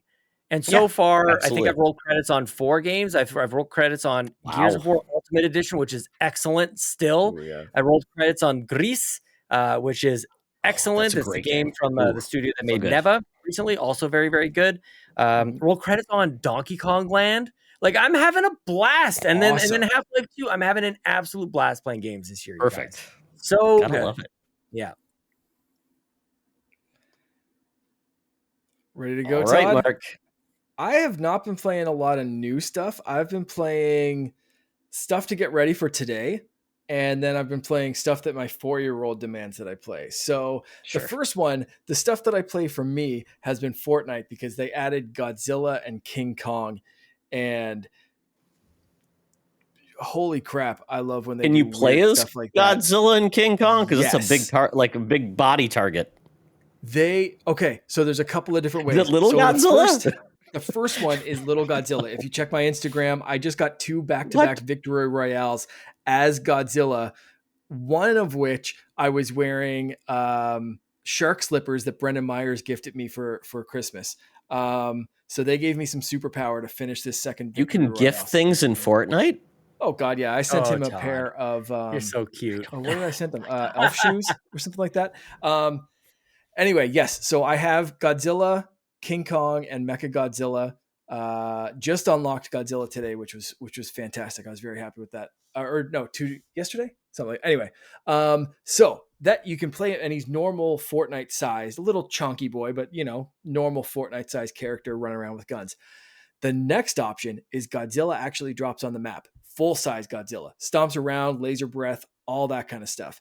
If you are the first person or the person to get the most damage on Godzilla while he's on the map, you get to control Godzilla.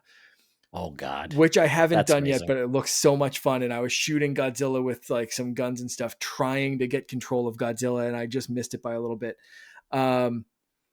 So much fun. Occasionally, King Kong will drop on the map, like full size King Kong, and he'll kind of do some stuff, and they'll drop different like prizes around the map that you can go find. But I just love it when they do crazy stuff, especially crazy stuff with kaiju. So yeah, Fortnite. I had kind of bounced on Fortnite for a bit. I was kind of like my interest was waning for a couple of seasons there.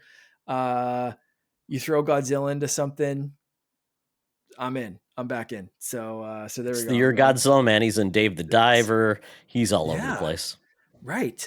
Yeah. So Godzilla, awesome. I have a few Godzilla figures around the house. My brother and I have been obsessed with Godzilla since we were kids. So, yeah. So that's definitely bringing me back to Fortnite. The other games I've been playing, Finn has been absolutely obsessed with the Pikmin series. So much Pikmin. We finished Pikmin 1. I finished Pikmin 2 as well just recently, and I had one more voucher left. I thought I was saving it for Donkey Kong. Apparently, I was mistaken because I really, really, really needed to get Pikmin 3. You didn't already own it? I owned it for Wii U. I didn't own it for because Switch. you So now I can't have access the your Wii U anymore. Oh wait, you can. It's still upstairs. It's still plugged in. It's functional. Like it's literally upstairs. And but I was just like, you know what? Screw it. I'll just get it and make him happy and own the entire series in one place, which I thought is really cool as well.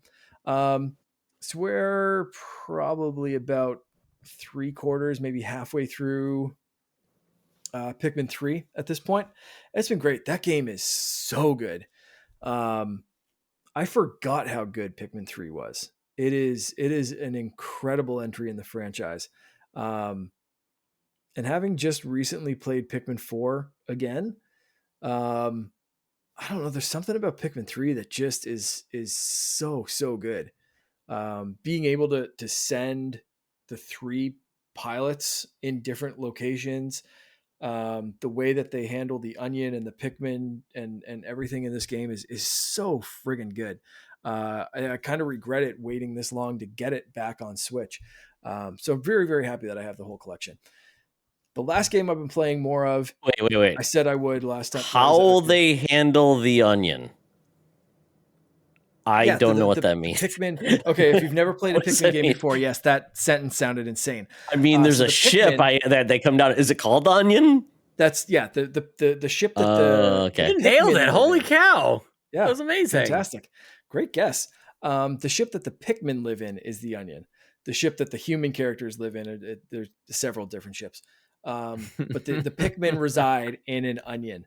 And in, of course they in do. the first couple of games, there were multiple onions, and then some of the Pikmin couldn't go in an onion, so you had to, and it was really hard to like grow more of those Pikmin, which was super frustrating in Pikmin 2. This one solved that by just any different color you get combines into one giant onion, swirling with all the different colors. So it doesn't matter if it's flying pink Pikmin, rock Pikmin, whatever. You can just it's all one centralized Pikmin ship. So it's really, really nice to grow your army collection, whatever you want to call it.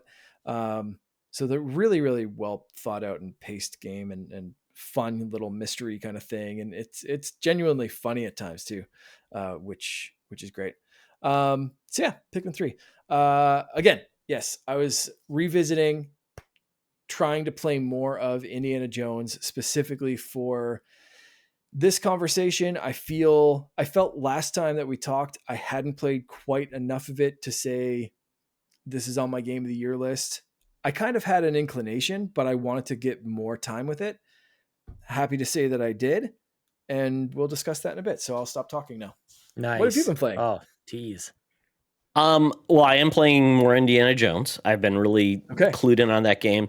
But because I just got the Quest 3S, I'm like, you can do Game Pass on the Quest. So I said, why don't I give it a try? And everything was going swimmingly until it's like, pair your controller. I'm like, okay, I'll pair my controller. It like took forever to do it. For some reason, it finally worked. I don't know what it was. It was like, it's blinking. I'm like, I'm doing it. It's not connected to my PC, and it finally worked. And I'm like, when I'm in, I'm like, this works pretty well. Of course, I'm right by my wireless node, but it turns into a 85-inch screen. I don't know what size it is, but it is really good. It works really well. I was very happy with it, and the sound's great, and it works really well. So that is a cool option when you own Quest. Essentially, I know Microsoft has not jumped into VR, but they have kind of partnered. I would love it if they did something like PlayStation did, or with like Quest Link with Xbox on the Series X, use the power of Series X to go and, connect with the Quest wirelessly. That would be amazing. Kind of like you can do with PC, but they don't do it. But at least they let you do Game Pass, which is really cool. It's making me enjoy it. So there's games I could see. And I'm assuming if you want to play online with others, that the voice chat within Xbox will work. I don't know. Friends list and things like that, I'm not 100% sure. But it is a cool functionality. And I'm glad it's there because it, once again, adds value to Game Pass owners, adds value to Quest owners. So it's that symbiotic play wherever you want. And at this point, it's basically using just your controller. So it's making it a big screen mode. I don't know if they'll ever do anything more than that with the technology and just make it a more of a big screen experience. But I like it. It's well worth your time and effort, especially if your family's here and you want like a big screen mode and you're left off, is basically your little tiny monitor. I think it's a great experience. So Quest 3S, you just download the Game Pass app on your Quest. You log in and it works pretty seamlessly. It's very cool. Were you playing mostly in the virtual environment, or did you have the pass-through floating window? It was the pass-through floating window. So I was doing such a cool thing. I love it. Because I was like sitting in front of my computer, and then there's the big screen right in front of me. I'm like, this is perfect. My wife's over there sitting on the couch. Yeah. I was just gonna say I had it. My wife was playing Zelda on Switch on the TV, so I set my like virtual screen next to the TV so I could still see Yep. what she was doing, and then Yeah. had my Quest 3 screen just kind of floating next to it and could still see and interact with It's her on the essentially couch. it's It's so essentially you're cool. seeing your environment with a big screen, which is super nice Yeah. because you don't feel like you're in a like And you somebody's can going to sneak up adjust the and go, size of the I'm going to screen kill and ya. Yeah. yeah. It's Playing very convenient. Fortnite, I had it way too much. I was swiveling my head to try to keep up with all the action. I was like, I gotta Might be a little shrink too this big. screen, man. It's a little, Might be a little too big. but you're like, you see it and you're just like, I need it the size of my living room. It's such a cool feature. I think it's highly it's well underrated. worth it. So check it out. I think it's also compatible with Quest 2, so It is. you don't have to feel if you're left out. So I think it's great. And then lastly, Sean, you talk about games you own. If you're a PC gamer, you have so many games because you get them from Epic, you get them from Amazon, you get all these free games that are just there, and sometimes they're like amazing. It's like the Lego Star Wars collection on Amazon there or Epic, whatever. So I'm like, well, there's this cute little game called Atari Mania. What is this game? I don't know. It is adorable. Basically, I'll give you the premise. It says you play as the caretaker of the Atari Vault, a storehouse of classic Atari games. One night, a dead pixel appears, and soon enough, all heck breaks loose. And essentially, it's like all of the characters from Atari games are living in this museum. Like a millipede is a real person character, and he gets sucked into this void. And so then, as you're doing this to rescue all these characters, it basically gives you challenges from like classic Atari games. So it's like taking your pixel guy who looks like a caretaker of a museum, and you're doing all these micro games. It's like WarioWare mixed with Atari, and they're super cute. And so it's like you have 10 mini games you have to do, and it's just very quick. It's micro games. It's so fun. And they've just really embraced the fun of Atari, and it fits the aesthetic because it's very much like kind of 12-bit. I don't know. It's like that in that weird level between like Intellivision 2600 and like NES, but it's still using modern technology. It's super cute. I've really enjoyed the game. The caretaker kind of looks like Pitfall Harry, kind of, if you remember that character. But it's super fun. It's on the Switch. It's on Steam, PlayStation, Epic Games, and Atari. It shows an Atari logo. Is there an Atari console you can play games on these days? Maybe. It doesn't say Xbox though. Yeah. Okay. Yeah, it reminds me like the Sword and Sorcery. What was that game? Yeah. Super Adventure Brothers. Adventure. Yeah, Super Brothers, Sword and Sorcery. Yeah, great game. But this is just super fun. Lots of just hijinks with those old classic games, which it fits the aesthetic with the old Atari system. I know a lot of people can't play those old games, but I'm glad they're finding a way to make it work in a very comedic fashion. When Millipede goes down the suck hole, I'm like, oh no, Millipede! No. Yeah, the suck hole. Sorry. Right. Sorry. For the kids listening, don't listen to suck hole. It was cute for a second. Yeah, I mentioned suck hole. Although if you watch Ghosts, they say you get sucked off. That always makes me laugh if you watch that show. Great show. Yeah. Great show. Love it. It's great. So, you know what? And as soon as I finish, like my gaming has been focused on Indiana Jones because I said to my son, once I finish Indiana Jones, I'll be focused on finishing Cyberpunk because that is his like favorite game of all time. We're watching Cyberpunk Edge Runners, and he's like, Dad, you got to finish this game. I want to talk to you about it. So when you have a son that's older and they play more mature games, it's so fun to talk to him about that in like an educated level. So I got to do it before the big games come out in February. So that's my goal, is to get back into those games because I have nothing else on my agenda coming in January. But then Yakuza, like a pirate, comes out, and I'm all in that game. Yahoo. All right. Well, that is it for what we've been gaming. But now, folks, here's an ad. Hey, Secret Friends Unite, let me tell you about Zencastr. We use them for our show, and now they're supporting us. Zencastr is now the all-in-one solution making podcasting easy. It's the ultimate web-based podcasting solution. Provides high-quality audio and video podcast production and hosting. With a full suite of professional tools, podcasters can seamlessly record, produce, and publish studio-quality content, all from one dashboard. Being a creator has never been easier. And we chose Zencastr because of the ease of use. High quality output And it makes it super easy for our guests to come on. We had multiple solutions we tried before, and Zencastr has just been the best fit for us. Why Zencastr? It's now super easy to record a podcast with Zencastr. Log in using your browser and start recording a high-quality podcast right away. Record studio-quality sounds and up to 4K video with your guests.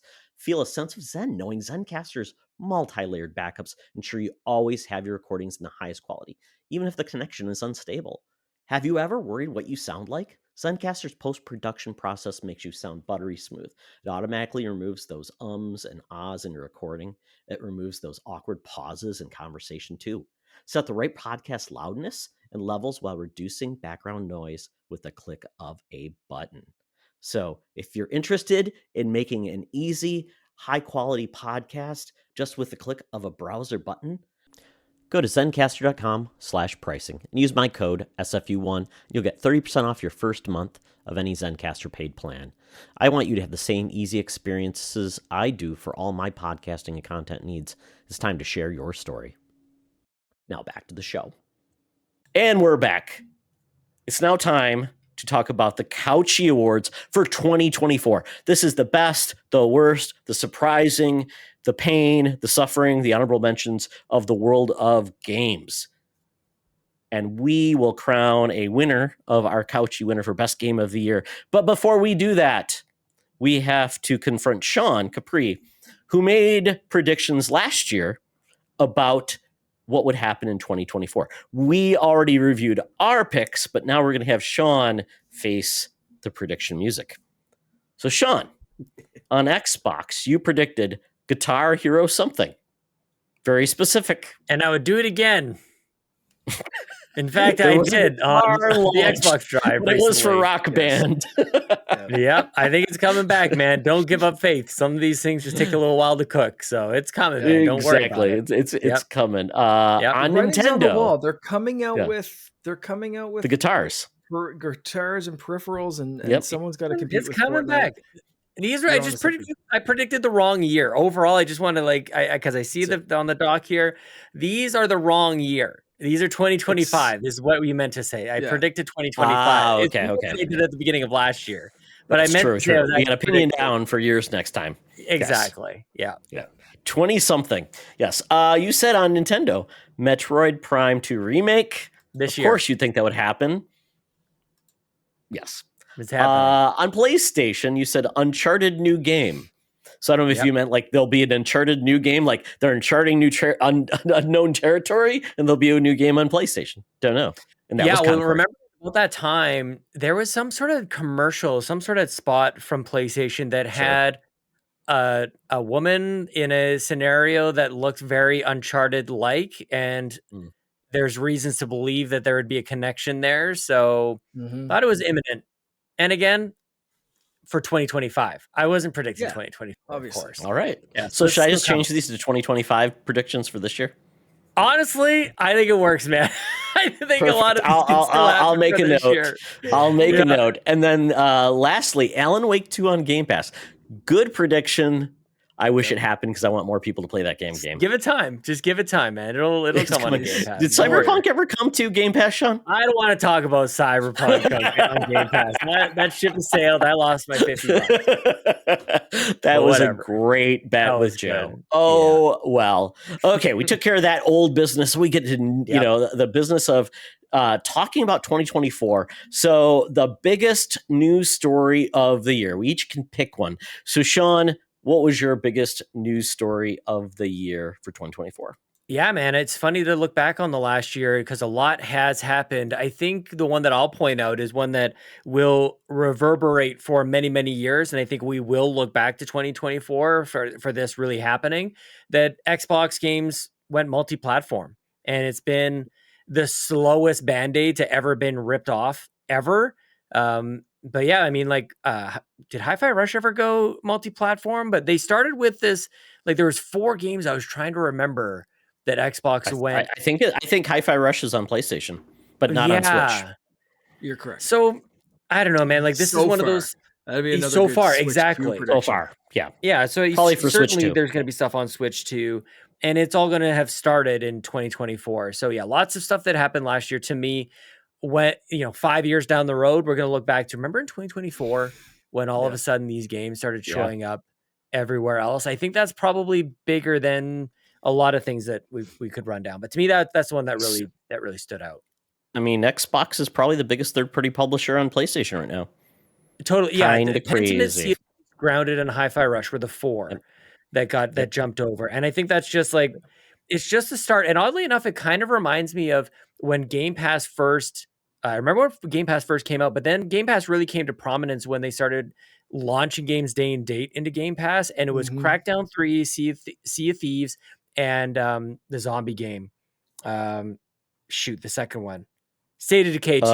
State of Decay, launched. Those three launched into Game Pass, and that was a new era of Xbox. I think similarly, these four, Pentiment, Sea of Thieves, Grounded, and Hi-Fi Rush are ushering in a new era of Game Pass. Whether people like it or not, doesn't really matter. It is. This is a new time. So to me, when things have such a lasting impact, how could this not be the biggest story of the year? Yeah. I agree. I literally have This Is an Xbox campaign marking a massive shift in platform strategy as my choice for this. I did have an honorable mention because I figured someone else would mention that, and I wrote Concord's Epic Flop as my secondary pick, as just an example of highs and lows, I guess, of the game. I thought that was quite a big news story because it was epically canceled. There was business courses taught about that game in years to come as more and more comes out, revolving around like what the hell happened with that game. Well, it's such a rare miss for PlayStation. Rare miss. When does PlayStation ever miss even close like this? Yeah, never. Especially after Helldivers 2 succeeded. When does anyone miss this hard though? That's true. Like not only PlayStation, but like this. Ubisoft tries really hard to miss that bad, but even they can't hit that height sometimes. But like, geez, like this was just insane. But I completely agree. I think Xbox is the bigger news story. Just their complete tonal shift and This Is an Xbox. I specifically think This Is an Xbox campaign is going to be something we're going to look back on and say, oh yeah, that was Microsoft finally projecting and screaming to the world. Like, I mean, Todd, we just had a full conversation about playing Indiana Jones and our quests. Yep. That is an Xbox on your face. I think is how Xbox. I think there's a campaign ad featuring a quest. That is what it is, right? Probably is. Xbox it probably on is. Your face. I think massive tonal shift. Todd, what's yours? Mark, you snagged my pick because I think the end of the era of free to play is and big live service games.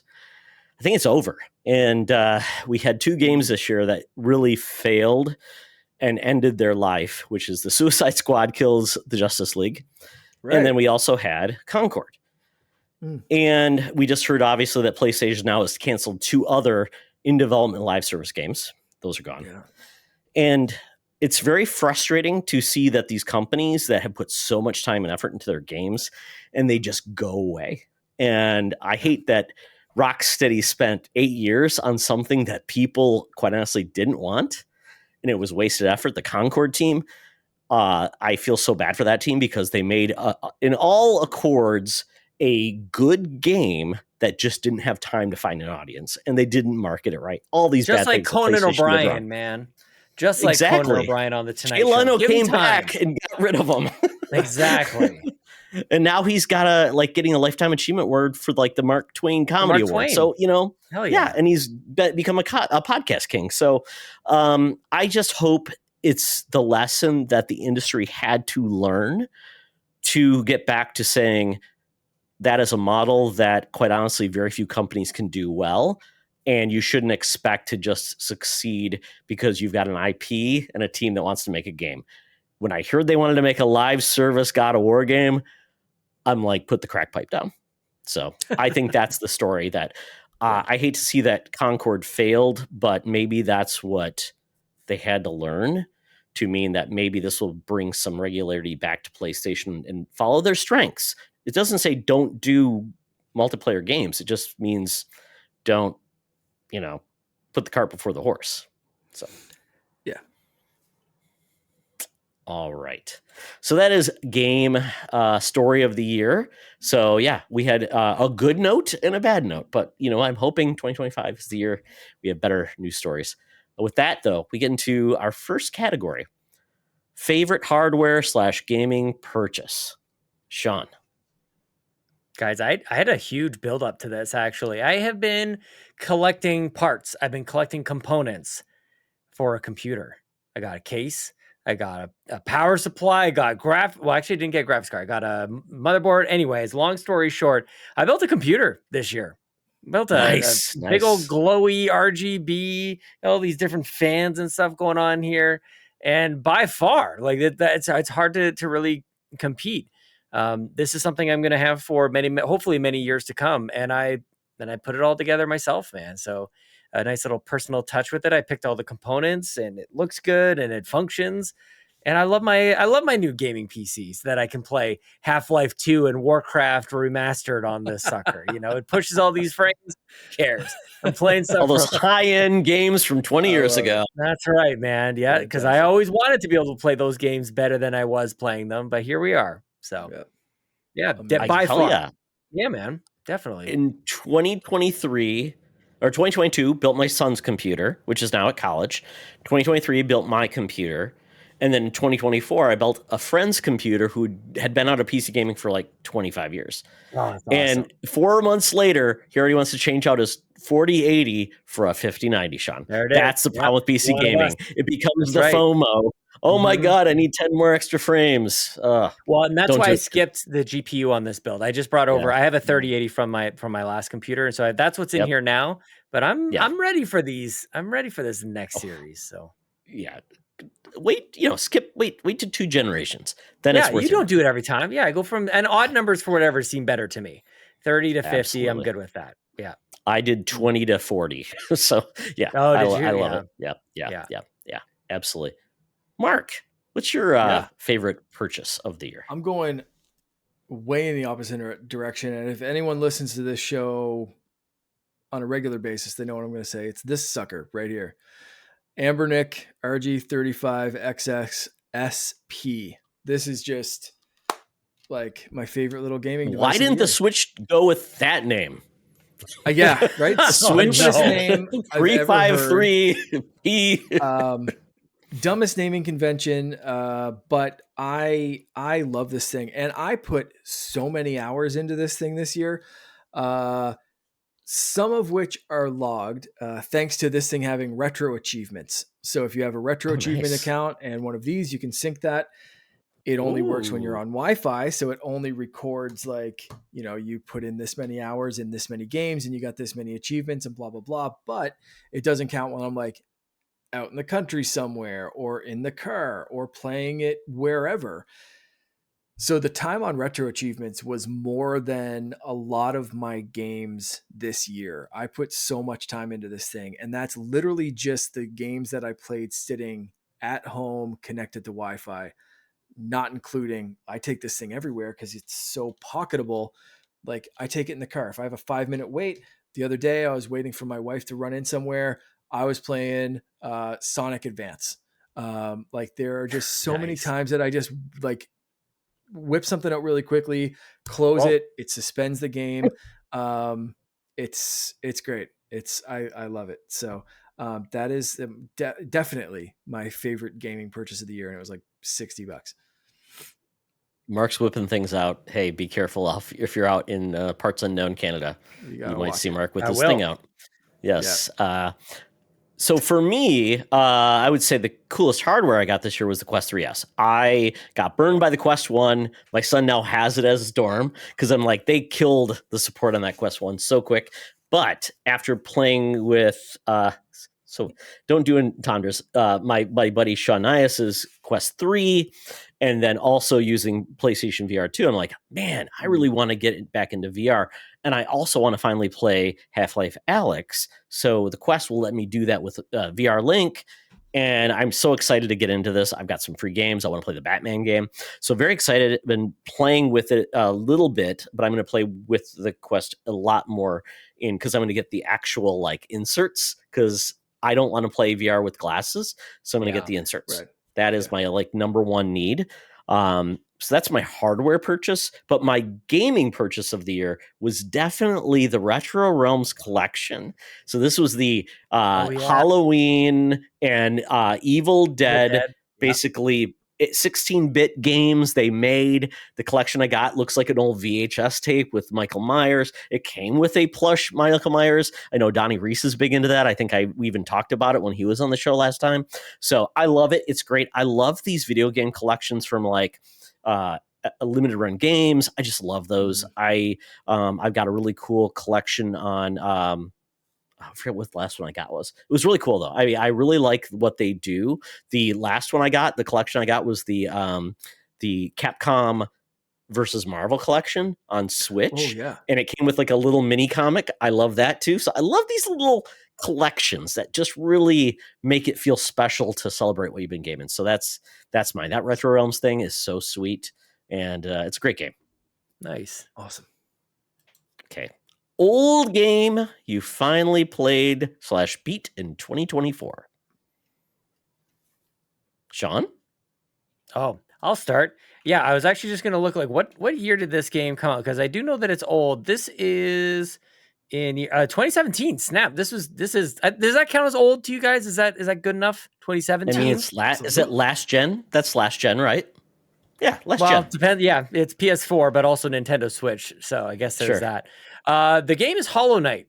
Hollow Knight is one of those. Yeah. I think there's a really interesting conversation to be had about like the indie games that came out between 2010 and 2019, like the Ori and the Blind Forest and the Shovel Knights and those kinds of things.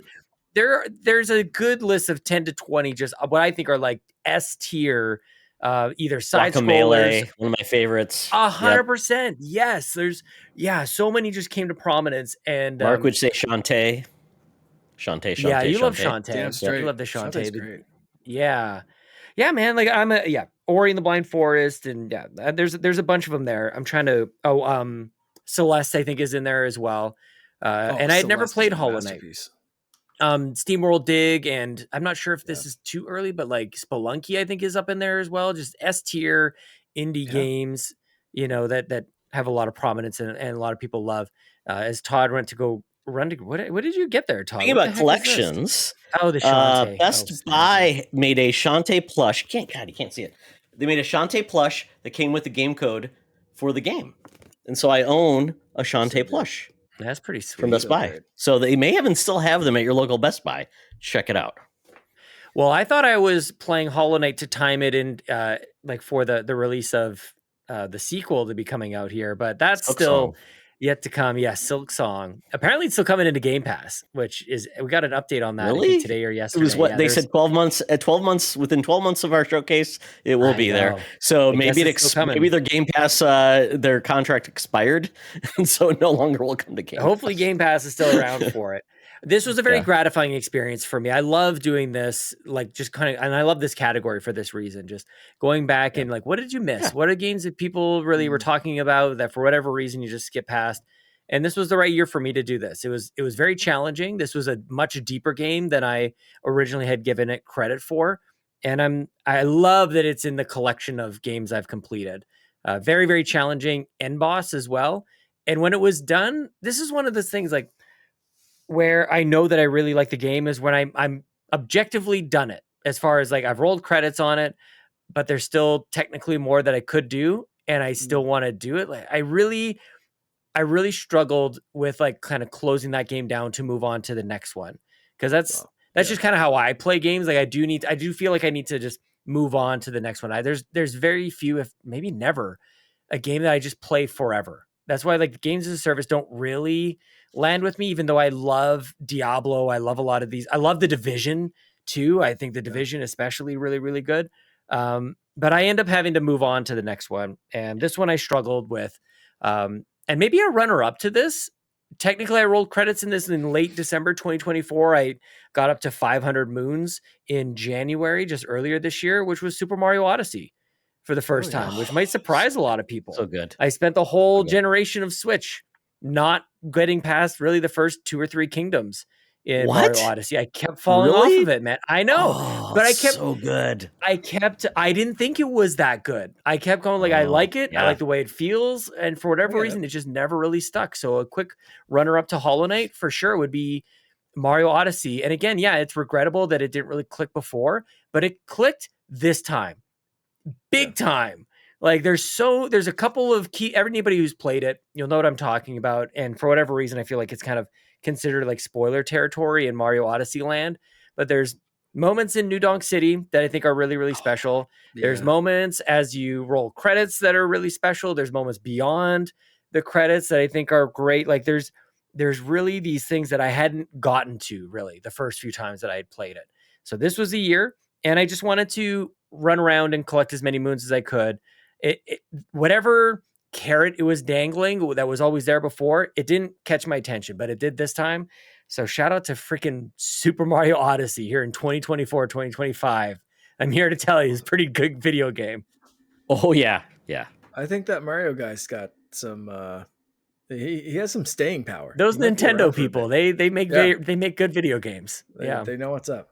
He just had to show up around a bunch of weird New Yorkers. That was the credit. Just jumping around playing like hopscotch and whatever else. Like it's, yeah, like I said, whatever it had, it just didn't click with me before. It's here now, and that's why I tried to keep an open mind to stuff like this. That sometimes it's just not the right time for me. Yep. So this is one of the more prominent examples of that.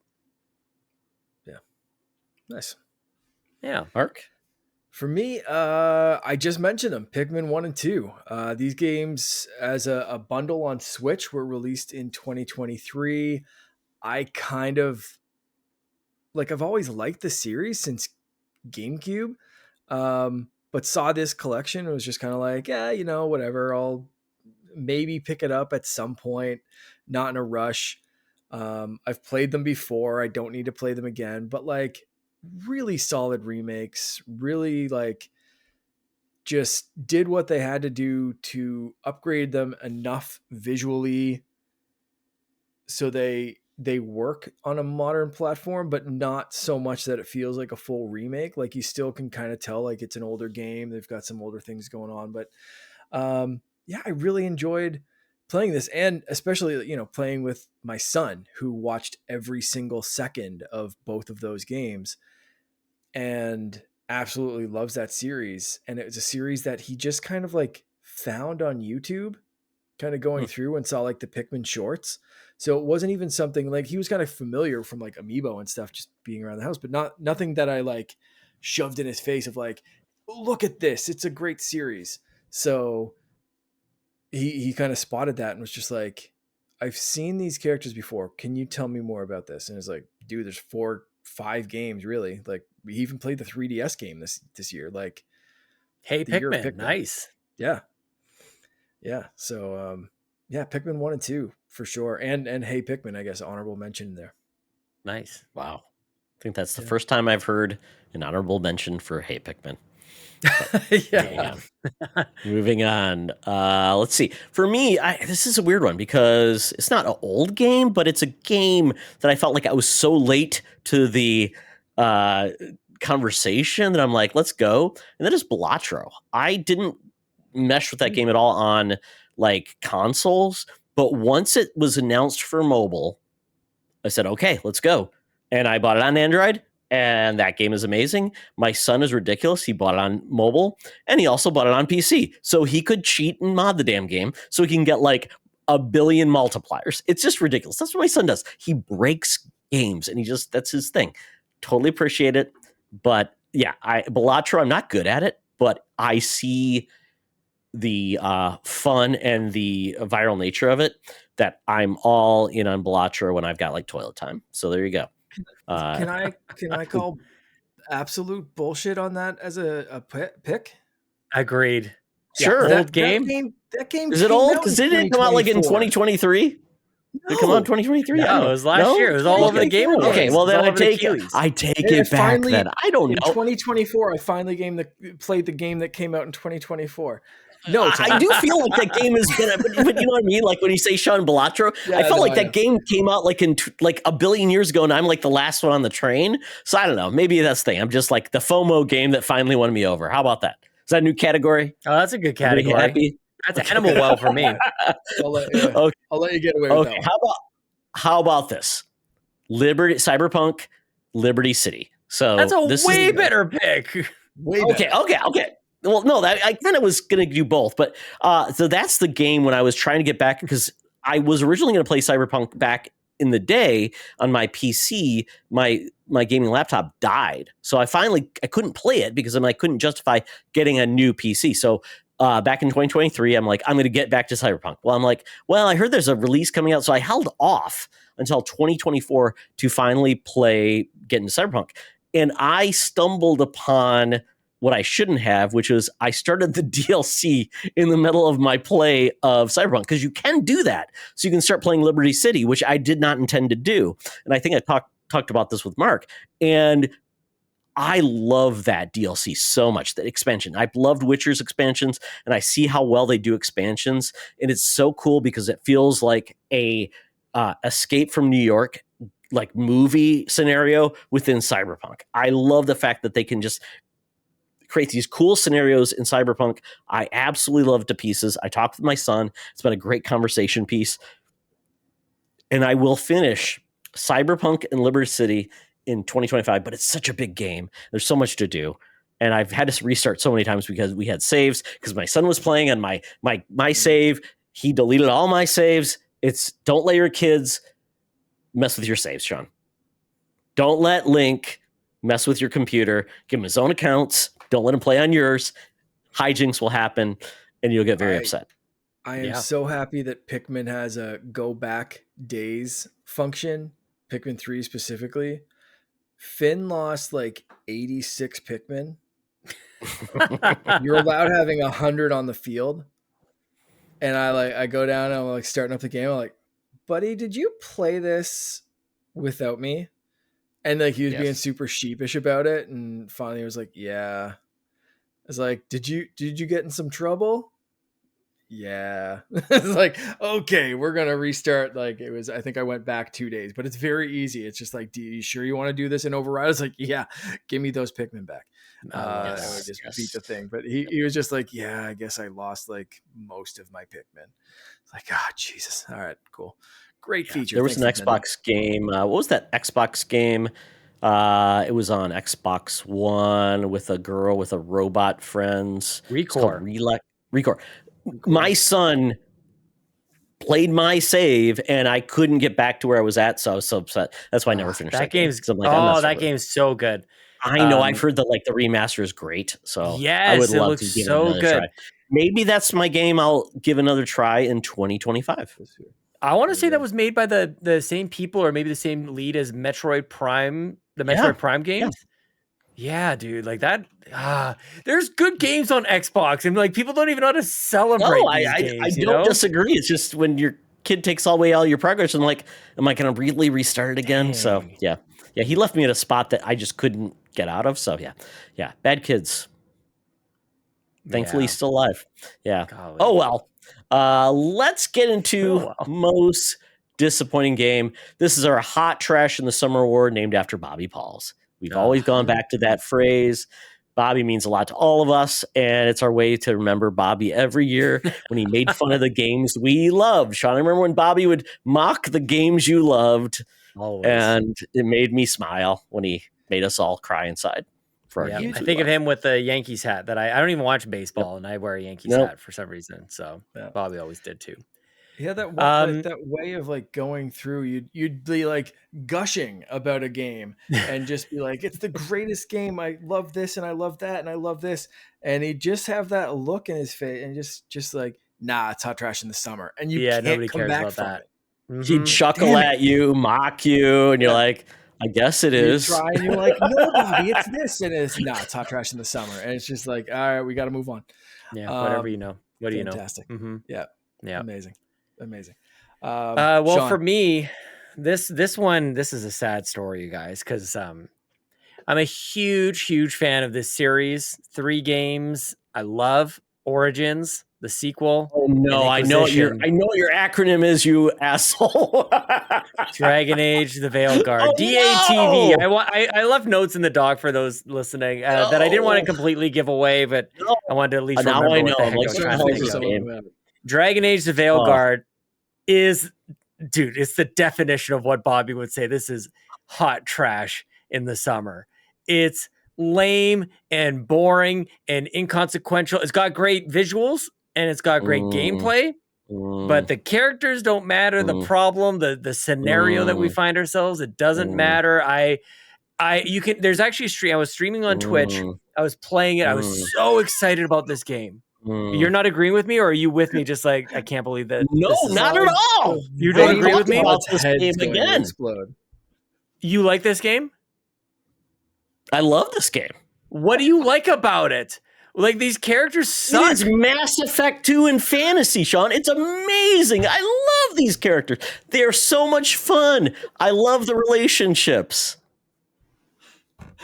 I could not tell you anything about the other Dragon Age game that I played. I'm like, those characters, I'm like, they don't connect with me. These characters connect with me. This was my Mass Effect 2. How?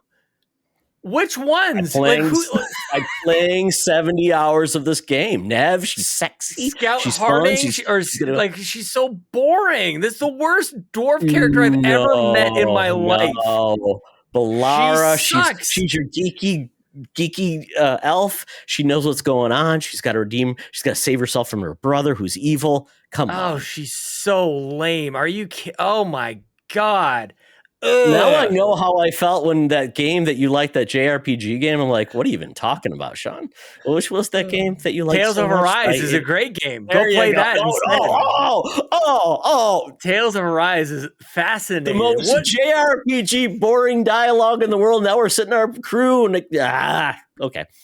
Anyway, so my most disappointing game of the year was Dragon Age: The Veilguard, and that game is boring and it sucks. And the dialogue is terrible. Soul. I'm sorry, dude. It hurt. You channeled Bobby. Listen, I don't mean to be hurting you. It hurt me.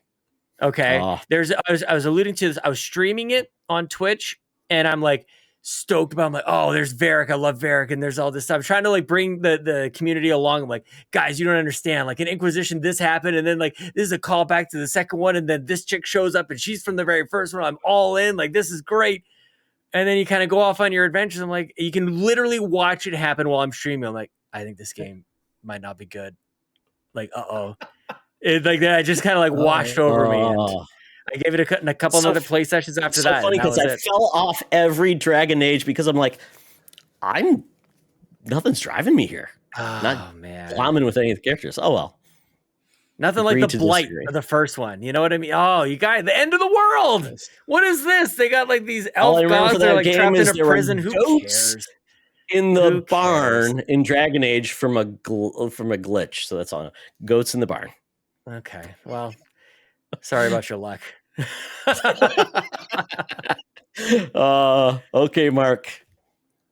Hopefully you have one we didn't pick. I think mine make Sean hurt now. Make Sean hurt. A lot less controversial. I'm gonna say I kind of have two answers. One I never played, and I'm disappointed kind of in myself, but also in how the game was presented. And I think this will be my like game I finally played this year, but it's Star Wars Outlaws. For me to skip a Star Wars game. Oh no, Mark! There you go. Good job, Mark. Hurt his heart. So yeah, I don't know. There was just something like about the launch, about like it was the stealth. I'll tell you. Like, well, they fixed it. The stealth stuff. You'll like it now. Go back. I really need to pick this game up. I've almost picked it up several times in the last couple of weeks. I will get it this year. This game's so that's fun. more disappointing in myself and disappointing in the way it launched. My actual disappointing game that I played was Skull and Bones. I wanted to try to give this game a chance. It was in development hell for so long, and I was hoping that they could do something. I love Black Flag. I love Sea of Thieves. I love piratey stuff in general, and I was hoping this game would hook me in some way. And I gave it a few chances, and it just didn't. And we've talked about this before, of like the DLC leaning more into like fantasy elements and this kind of stuff, and like different things that they have planned for this game. And I think if they launched it with that, rather than like kind of a boring-esque pirate sim, and they went a little bit more like, hey, there's dragons in the ocean and there's crazy shit going on, and made it a little bit more exciting. I think there's could be something here, but I don't know, man. I kind of bounced off Skull and Bones pretty quick. Oh, Yeah. sorry, Mark. Sounds like you're gonna get a Black Flag remake though, so Yeah, you win. exciting. For me, one game that truly disappointed from a series that I absolutely loved when I was younger, that's Flashback. They had a Flashback 2 game. Holy cow, that's a pile of crap. It was the controls were bad, the story was bad. Everything about that game felt it was like it was made in 2003. I wanted to delete that game as soon as possible. It's so sad because it had none of the personality, none of the charm of, you think of like Flashback, Fade to Black. I love those games so much. And when they brought it back, I'm like, oh, this was so heartbreaking. So that is the game that sucked. Now, the game that I think isn't that bad, but really disappointing to me was the Plucky Squire. Oh yeah, That game I'm with you. looked so fun and original, but actually playing it, that's where the charm ended. I did not find that game fun at all to play. There was too much dialogue. There was just too much of not doing something that I expected that game to focus on, which was use its mechanics, its storytelling, its going from between the pages, going back into the real world. And I believe they've done some updates to that game. I just think it's, once again, too little too late, kind of like Outlaws. Unfortunately, I hope that finds an audience with all the updates, but first impression is often the only impression. So but Plucky Squire is still on PS Plus, so I could dive back in for free. But anybody who bought the game and didn't like it, that's a hard sell. So Yeah. it's disappointing. So we get into the most surprising game. So I always love this category because it's the game you thought was going to be trash and turns around and makes your heart smile. So, Sean? Love this category, man. Yeah, it's funny because it actually it could have been the next category for me as well. But this is one that I remember when it was first revealed. I couldn't understand why anybody was excited about this at all. And the game is Cat Quest 3. Didn't understand why people were getting excited about. Love those games. I didn't know anything about them. I didn't even know there was a Cat Quest 1 or 2. Like all of a sudden we're at the third one. Like I didn't understand this. And all I saw was just a bunch of on the nose cat puns. And I wasn't really here for it. And yet somehow I managed to get a copy of the game. And the game itself is very fun, super accessible, like all ages. And that's really where it could have blended into my favorite gaming moment of the year. I showed my daughter this game, Cat Quest 3. Ellie turned 6 earlier or late in the year. So I think she was about 5 when we were playing it.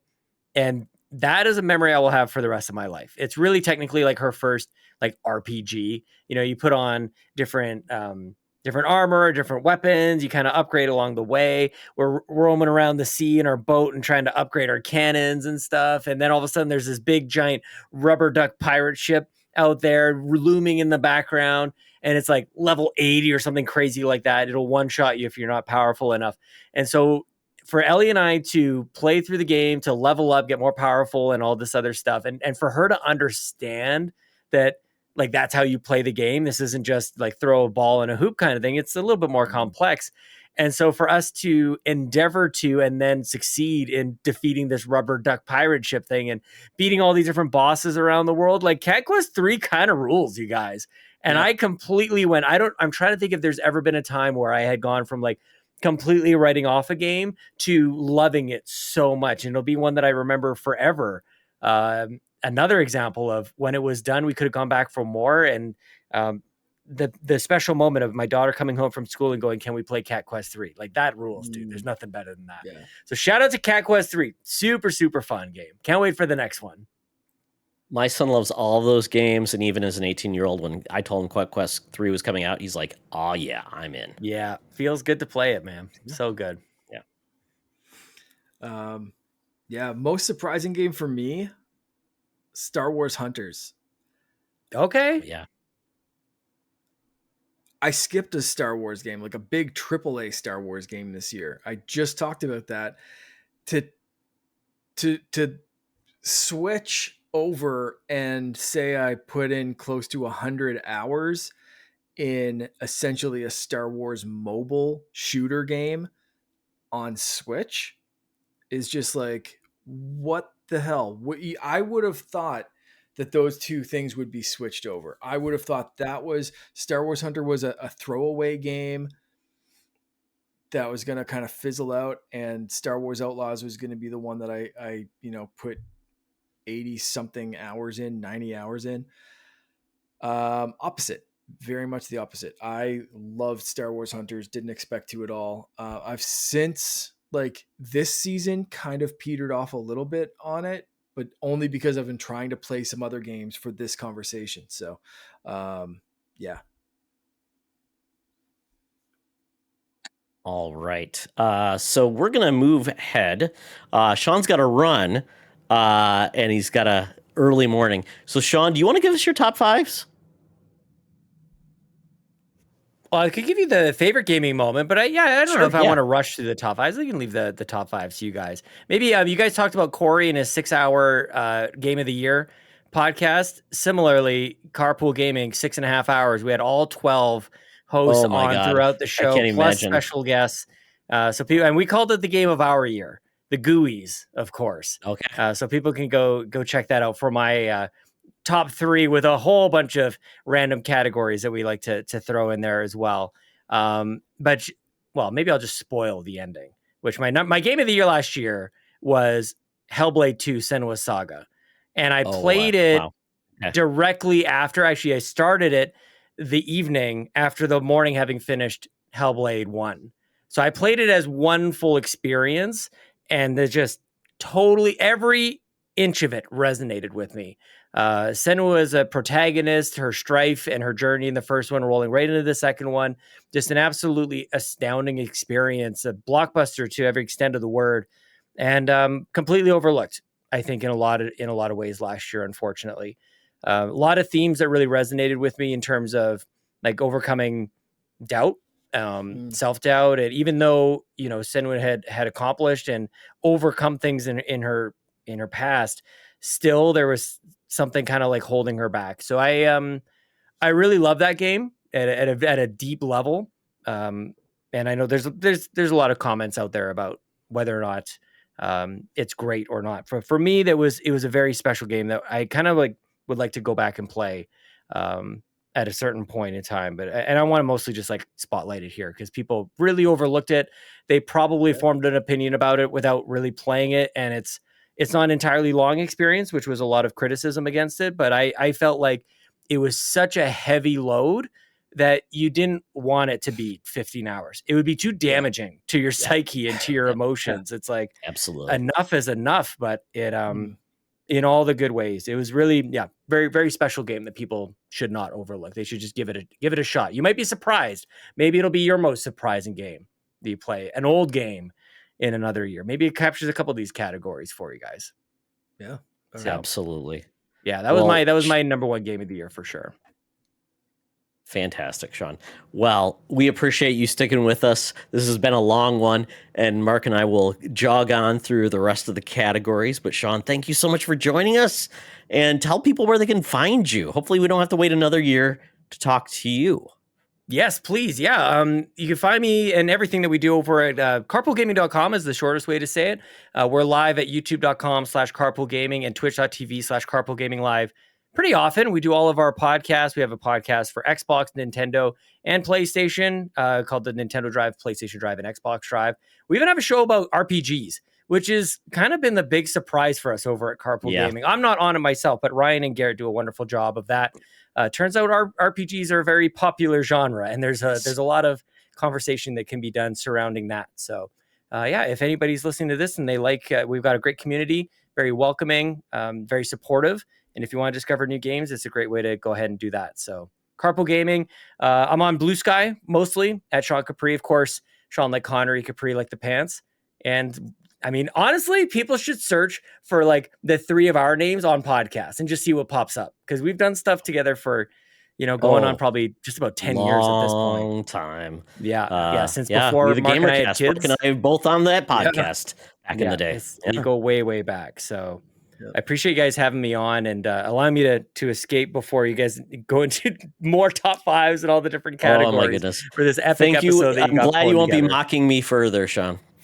Oh, I'll be in the comments. I'll be in the comments. I will be back. You. Yeah, I'll be the ghost Thank of you Sean so Capri much. will haunt this episode shortly after it goes live. But you guys rule. Appreciate it. I love the show. I love what you guys are doing. I hope everybody's been enjoying this episode. But thanks for having me on. And enjoy the rest of the show. So for my surprise game of 2024 was something that I can never say that I would put much time into, and that's a sports game. College football 2024. It's the first time college football has had a game in, I think, 12 years. It was so much fun playing as my college team, winning the national championship. I loved it to pieces. I'm not a good sports game player, but the fact that I was able to play this game, just enjoy it and have so much fun, it was a joy. So thank you, college football 2024. You made my year, my season, even when my teams absolutely suck. So I'm very excited for 2025. That's great. All right. So we transition to our favorite gaming moment, Mark. For me, I kind of already alluded to like one of mine, and that's just beating and playing games with Finn, having him really develop an interest in gaming, getting some games specifically for him, whether it was like outright games, sending over a couple of reviews, and like just handing a controller to him and be like, Finn, review this game and I will talk about it on this podcast. And you know, my words are reflecting mostly his enjoyment of the game and not mine. That kind of stuff, like Mario Party Jamboree.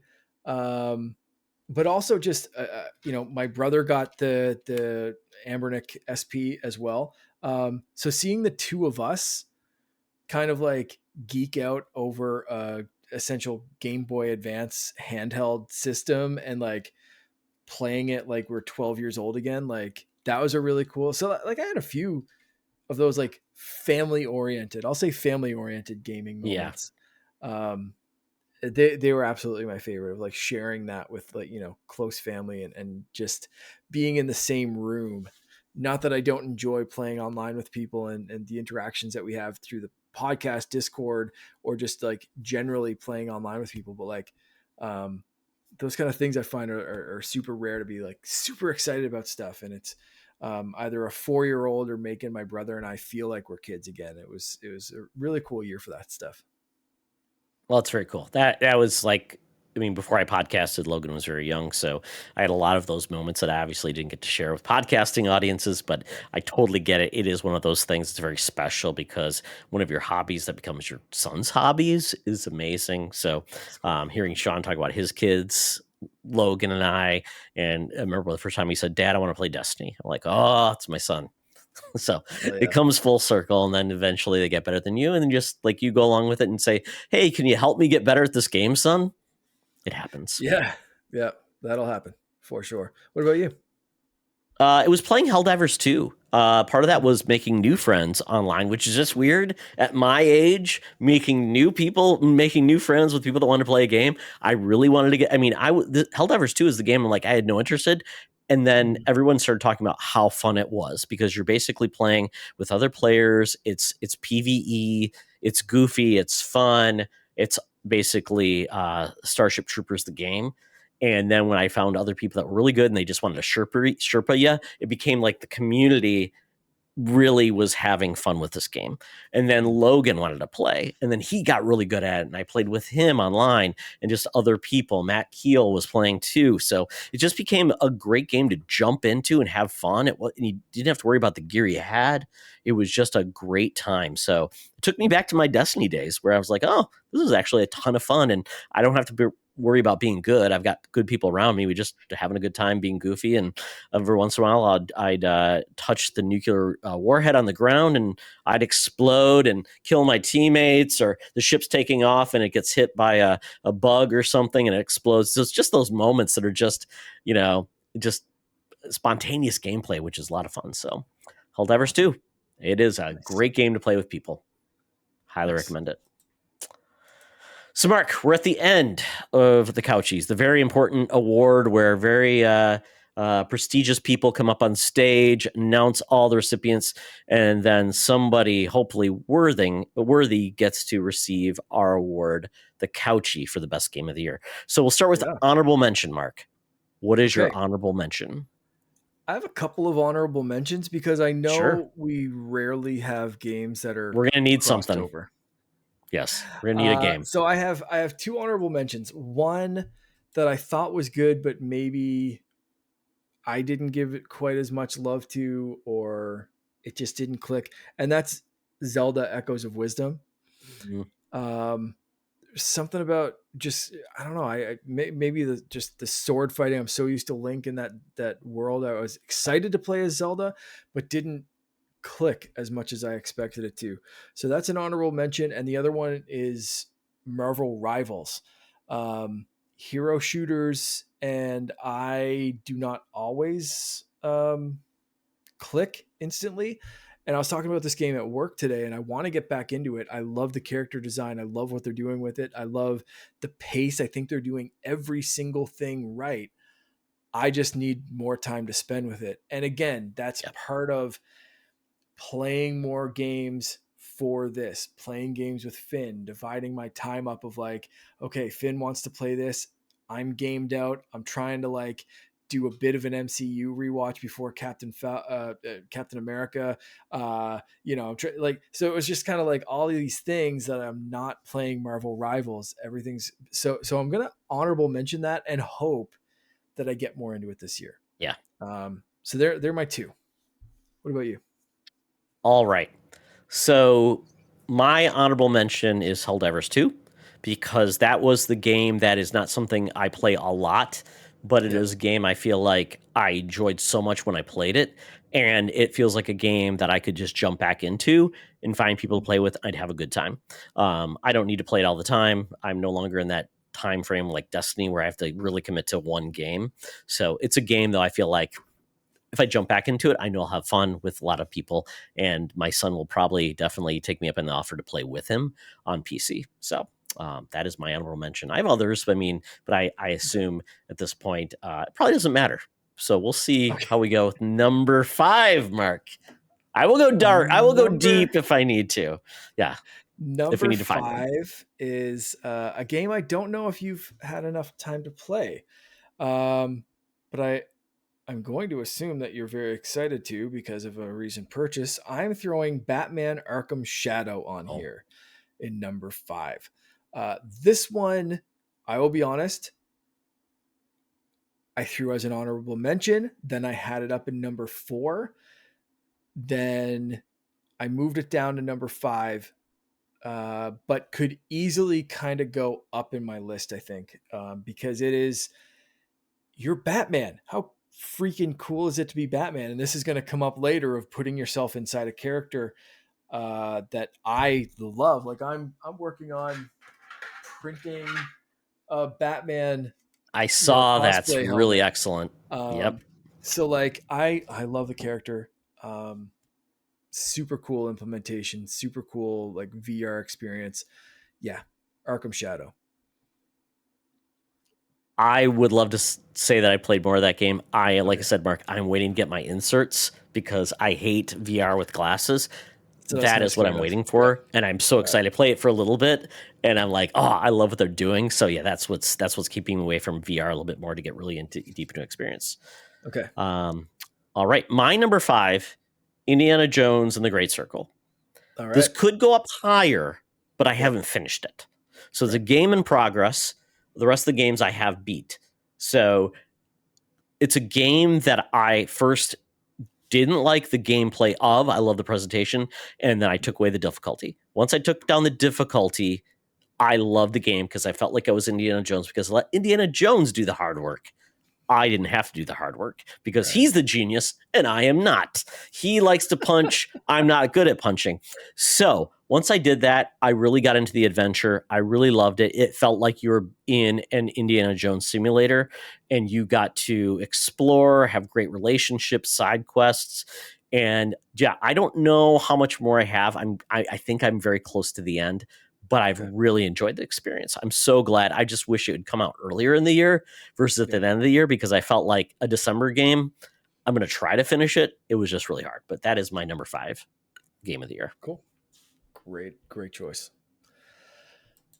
Number 4 for me is Prince of Persia Lost Crown.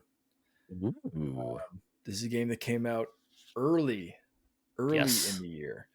That was, an easy one to forget should be on this list because it came out, January, February of last year? January. Yeah. Yeah, absolutely.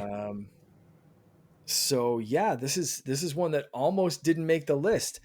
And like I said, I had Batman up in number 4, and then it was like Prince of Persia. Holy shit, I love that game. Needs to go up in here. This is a game that I also, when I first placed it on my list, was a little higher up, got bumped down. Probably, if I'm being objective about my scoring, rather than like my personal picks, this game should be higher. But this is my personal list. So don't come at me for my next choice and my choice after that and my other choices. Anyway, like Sean hurt me. Is it my time to hurt you, Mark? Probably. But okay. I know this is a technically better game. I know this is just a fantastic game, but there are reasons that I chose other games above this one. But just know that when I first threw it on the list, it was a solid like number 2, 3, and then kind of started working my way down a little bit. So, anyway, yeah. What's your number 4? Well, this is the worst part. I have a 3-way tie for 4, or a 3-way tie for 3. I don't know. The games that when I rank them, and like they all came together, so it's very hard to like rank them. But I have Prince of Persia: The Lost Crown at that position in my first number 3 mark. I think this is one of the best Metroidvania action platformers I've played in a long time. I have not always mixed well with Metroid games, and I love the Castlevania games. I love the Oris, but I feel like this game was so good, but it flexed your difficulty. Some of those challenges were ridiculous. I loved it. I loved the storytelling. I loved where it went. It was a big game, much bigger than I thought, so it took me longer to beat it than I thought it was going to be, but I loved the game, and I hate the fact that it's just going to be forgotten, or it just wasn't purchased. So I just feel bad for a lot of people that never checked out, because I think for anybody like Hollow Knight, you like Metroid games, you should be playing this game. So that's absolutely my number 3, 4, whatever you want to call it, but my next game. Okay. Okay, so sounds like your two are very similar. So why don't you go on your third choice / fourth tie, whatever you had in mind? Okay, it's going to be Tekken 8. This game came out early in the year as well. Okay. Tekken is my favorite fighting game franchise. That's why I bought the first PlayStation, was to play Tekken 3. The Tekken games, I loved how they've still embraced their ridiculous story mode. It's so good. Those cutscenes are amazing. And they always add new modes to make the gameplay fun, like they'll add Tekken Volleyball, Tekken Bowling. And this game also had Tekken Force mode, I believe, was another one. It was like almost like a 3D platformer, or 3D, like a brawler. This game is awesome. I still want to get like the Ultimate Edition, so I get more modes, more characters. But Tekken 8, it delivered to me at such a high level. I love that game series, Tekken 8. Nice. Fantastic. All right, so my number 3, I'm going. Remember, this is my personal experience. I'm going Mario Party Jamboree for my number 3. It is the best Mario Party game in years, possibly ever. And the first Mario Party game that I have been able to play with 3 people in my house, watch Finn put so many hours into it. He absolutely loves all the different modes. We were doing the flying thing. You got to stand up and flap your arms. He absolutely loves the Bowser imposter mode, giant Bowser on the screen and everyone's trying to fight him at once. The mini games are amazing. There's so much beyond the boards. And they're fun too. So like just all around amazing Mario Party game.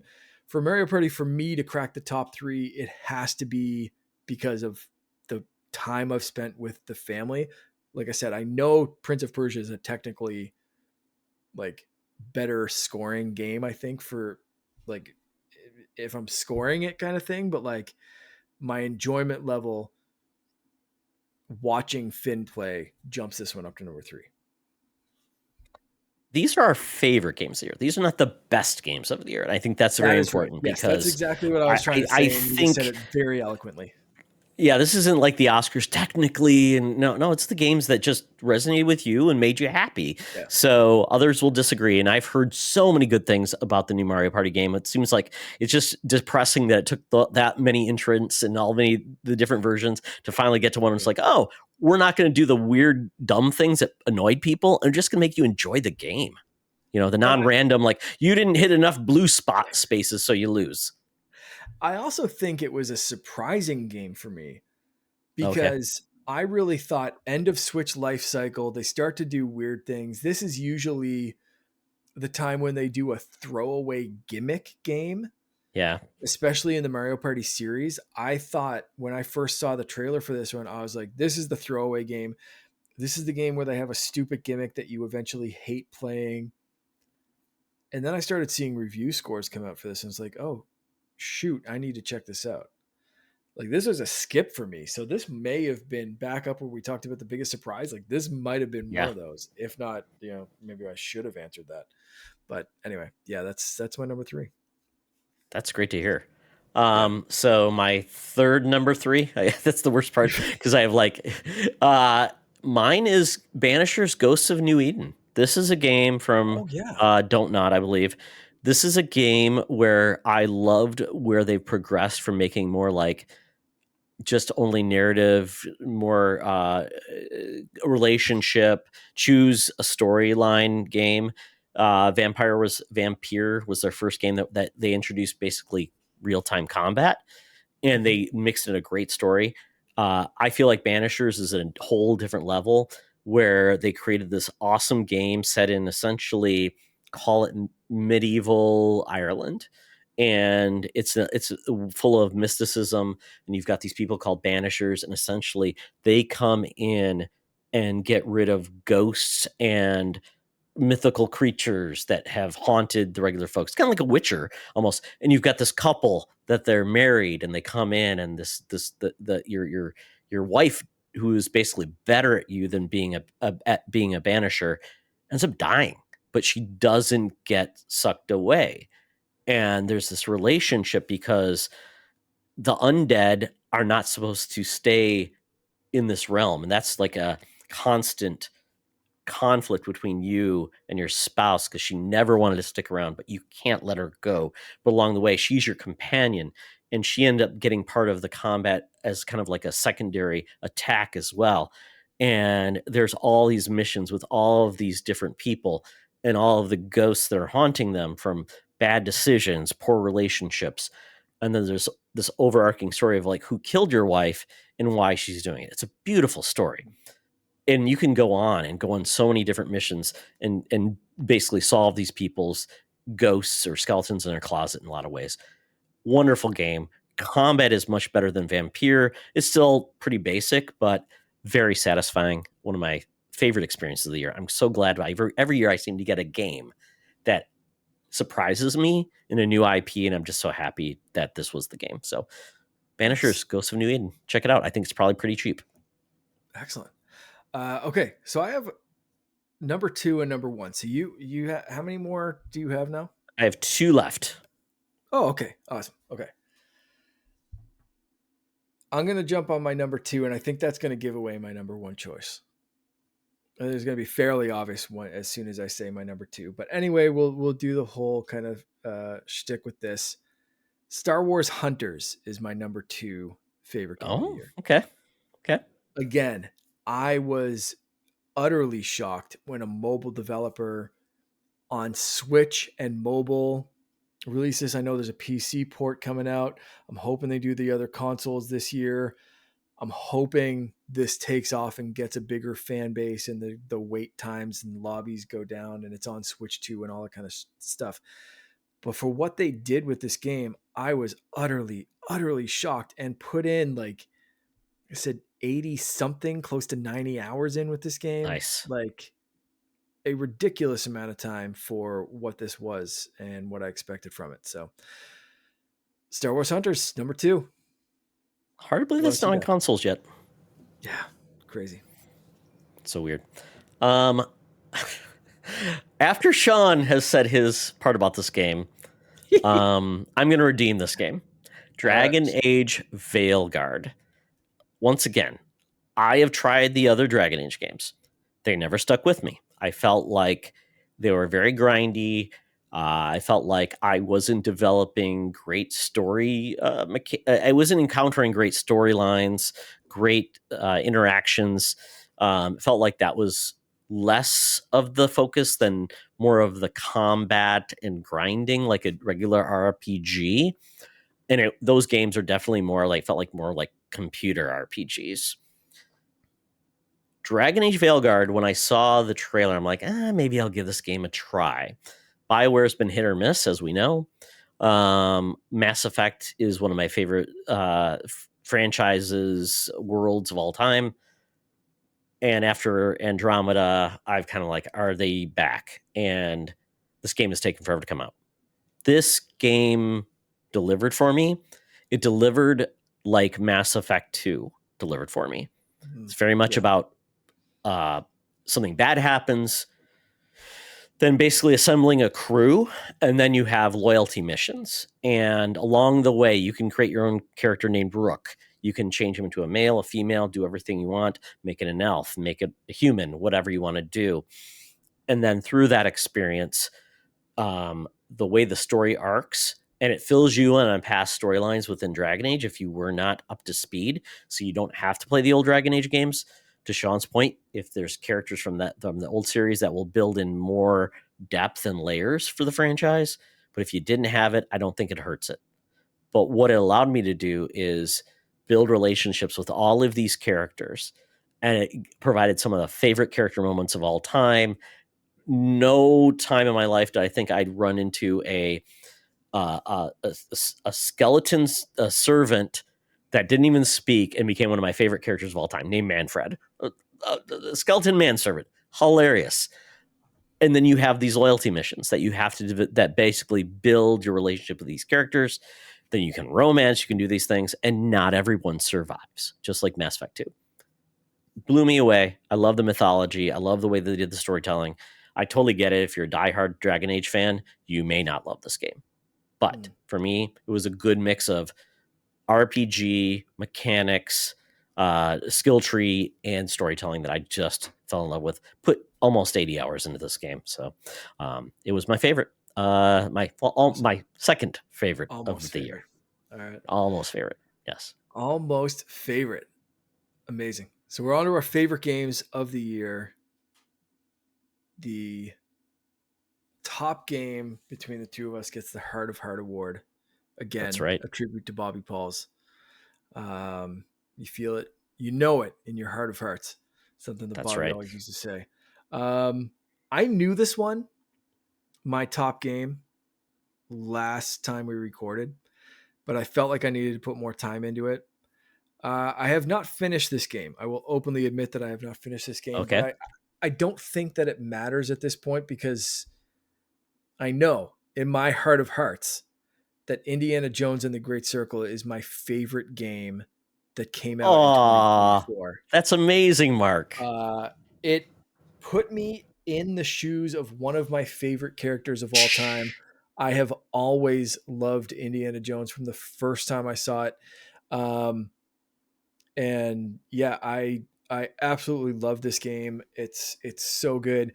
I've been disappointed that I haven't had the time or the focus to sit down and actually beat this, and I know I have to. But yeah, holy crap, this game is good. I love exactly what you said, being able to turn down the difficulty, adjust it to your own playstyle. I haven't, but I love that that's an option. And it might be a way that I just sit down some weekend and say, you know what, screw it. I've been playing this the way it was intended, or the default setting. I have to adjust some things. I have to make Yes. it easier so I can just experience this story like watching an indie movie and then finish it and move, because the story for me, it feels like an Indiana Jones story and I It's want to great. experience that. And I'm almost uninterested in some of the gameplay elements, or I thought I was going to be uninterested in some of the gameplay elements, but I'm really, really enjoying most of them. Some of the stealth stuff, as stealth does, pisses me off. Some of the not being able to just run in and punch my way out of things can sometimes get me, until I remember that it's an Indiana Jones movie. Indy does not have 400 kills by the end of a movie. He's He not a does space not. marine. Yeah, right. He doesn't go guns blazing in against 60 Nazis, because you're not going to win that fight. It's an Indiana Jones thing. He's smart. He's a professor. Yeah, he can throw a punch. Yeah, he can shoot a couple of guys. Yeah, he can use his whip to his advantage, but he's figuring stuff out, and he's one-on-one, maybe two-on-one, but it's not that big. It's making me kind of rethink how I have to play games. And the reason for that is I keep going back when it's a non-franchise game, when it's not something I'm Mm-hmm. familiar with, and it's like, here, do stealth for stealth purposes. I'm like, not for me. This one where I am Indiana Jones. That first person perspective was such a brilliant move on their part, because I have to put myself in his shoes. Yes. I'm in his shoes, and it's readjusting the way my brain works when I'm playing a video game. So for those reasons, it's, for me, game of the year. I've enjoyed every second I put into this. I'm going to be finishing it very, very soon. And yeah, I absolutely love what they did with this one. Excellent. I'm so glad you're enjoying it. You've gotten farther in it. It's a great game. Like I said, I have not beaten it yet, so it potentially could rise higher on my list. But, Right. like I said, it's in my top 5. So high praise for that game.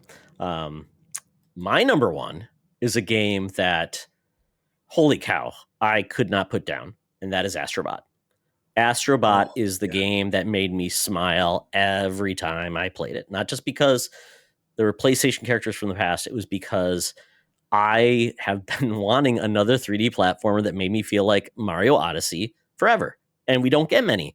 And the fact that I got this feeling from a character that I only played in the first game with like the demo with the PS5, and I love that. I'm like, oh, I want to play more with this little guy, because it's amazing, because you just feel like you're in that mode. And they did so much more, and they keep releasing content for it. There's basically racing levels where you have to do better than other people, and you're on the basically a leaderboard for that to see who can be the best at those. They have so many secrets. The power-ups are amazing, just like Mario Odyssey. It's like, you love, what can you do with this power-up? Being a monkey, getting small, doing all these weird things, punching things. It's just so great. I love the DualSense features, because I'm like, I feel like I'm pulling a spring, and it makes you feel really excited to be in that world. There's tons of costumes. You can paint your ship. You can do all these things. So there's things to get you back into it. And it gives you that point to like, oh, you need to rescue this many more guys. The thing. I'm like, oh my God. And they release like Christmas level. The bosses are great. I love how they incorporate the PlayStation, not only the character models, but the worlds you go into, and playing them in this Astrobot. Like, who thought we'd get like a shooter level using Uncharted mechanics with Astrobot? They do that. It's adorable. It's so goofy. It's fun.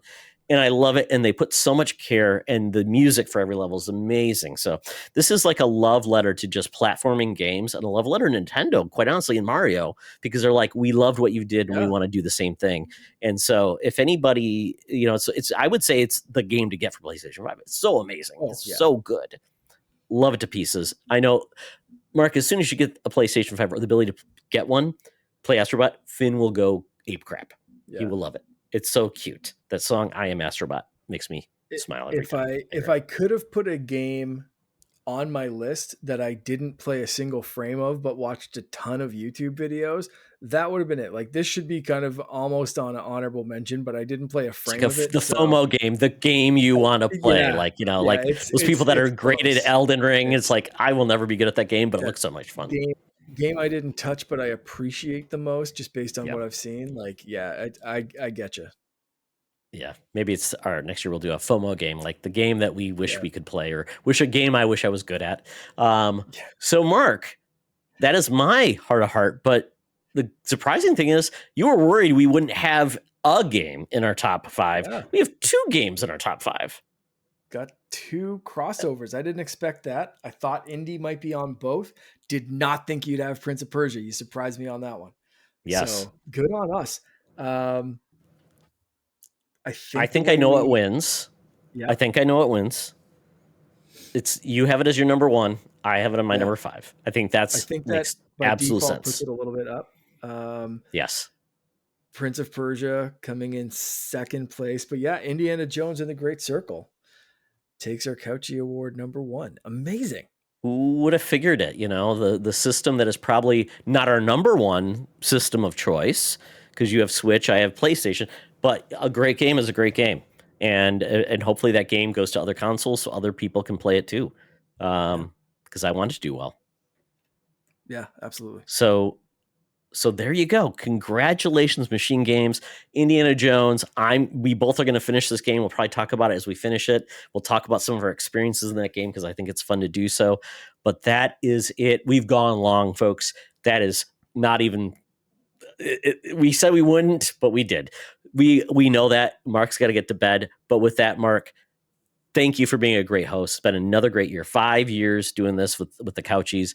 I could not pick a better co-host to do it with. Thanks, buddy. Same. All right. Well, very quickly, tell people where they can follow you. You can follow me everywhere as Canardian_Jedi, except Blue Sky, which is Canardian-Jedi, or always hanging out in our Discord group. Excellent. You can follow me on Blue Skies at Todd Oxtra, at Secret Friends Unite, and on our Discord. Go to our Patreon, go to our website, give us a review on YouTube and our podcast. And we want to say thank you so much for following us on this journey for over 5 years of video gaming. We're going to do some more fun things in 2025. And with that, remember, folks, it's always better to game together. This podcast is part of the Secret Friends Unite podcasting network, available on Apple Podcasts, Spotify, and podcast services around the galaxy, as well as video on our YouTube channel. You can support Secret Friends Unite by becoming a Patreon member, get bonus programs and more over at patreon.com/secretfriendsunite. Join our Discord community for even more discussions on all things geek. For all the latest updates on Secret Friends Unite, make sure to follow us on Threads at secret.friends.unite and visit secretfriendsunite.com. Find our merchandise at TeePublic and Redbubble. Thanks for listening, and may the Force live long and prosper.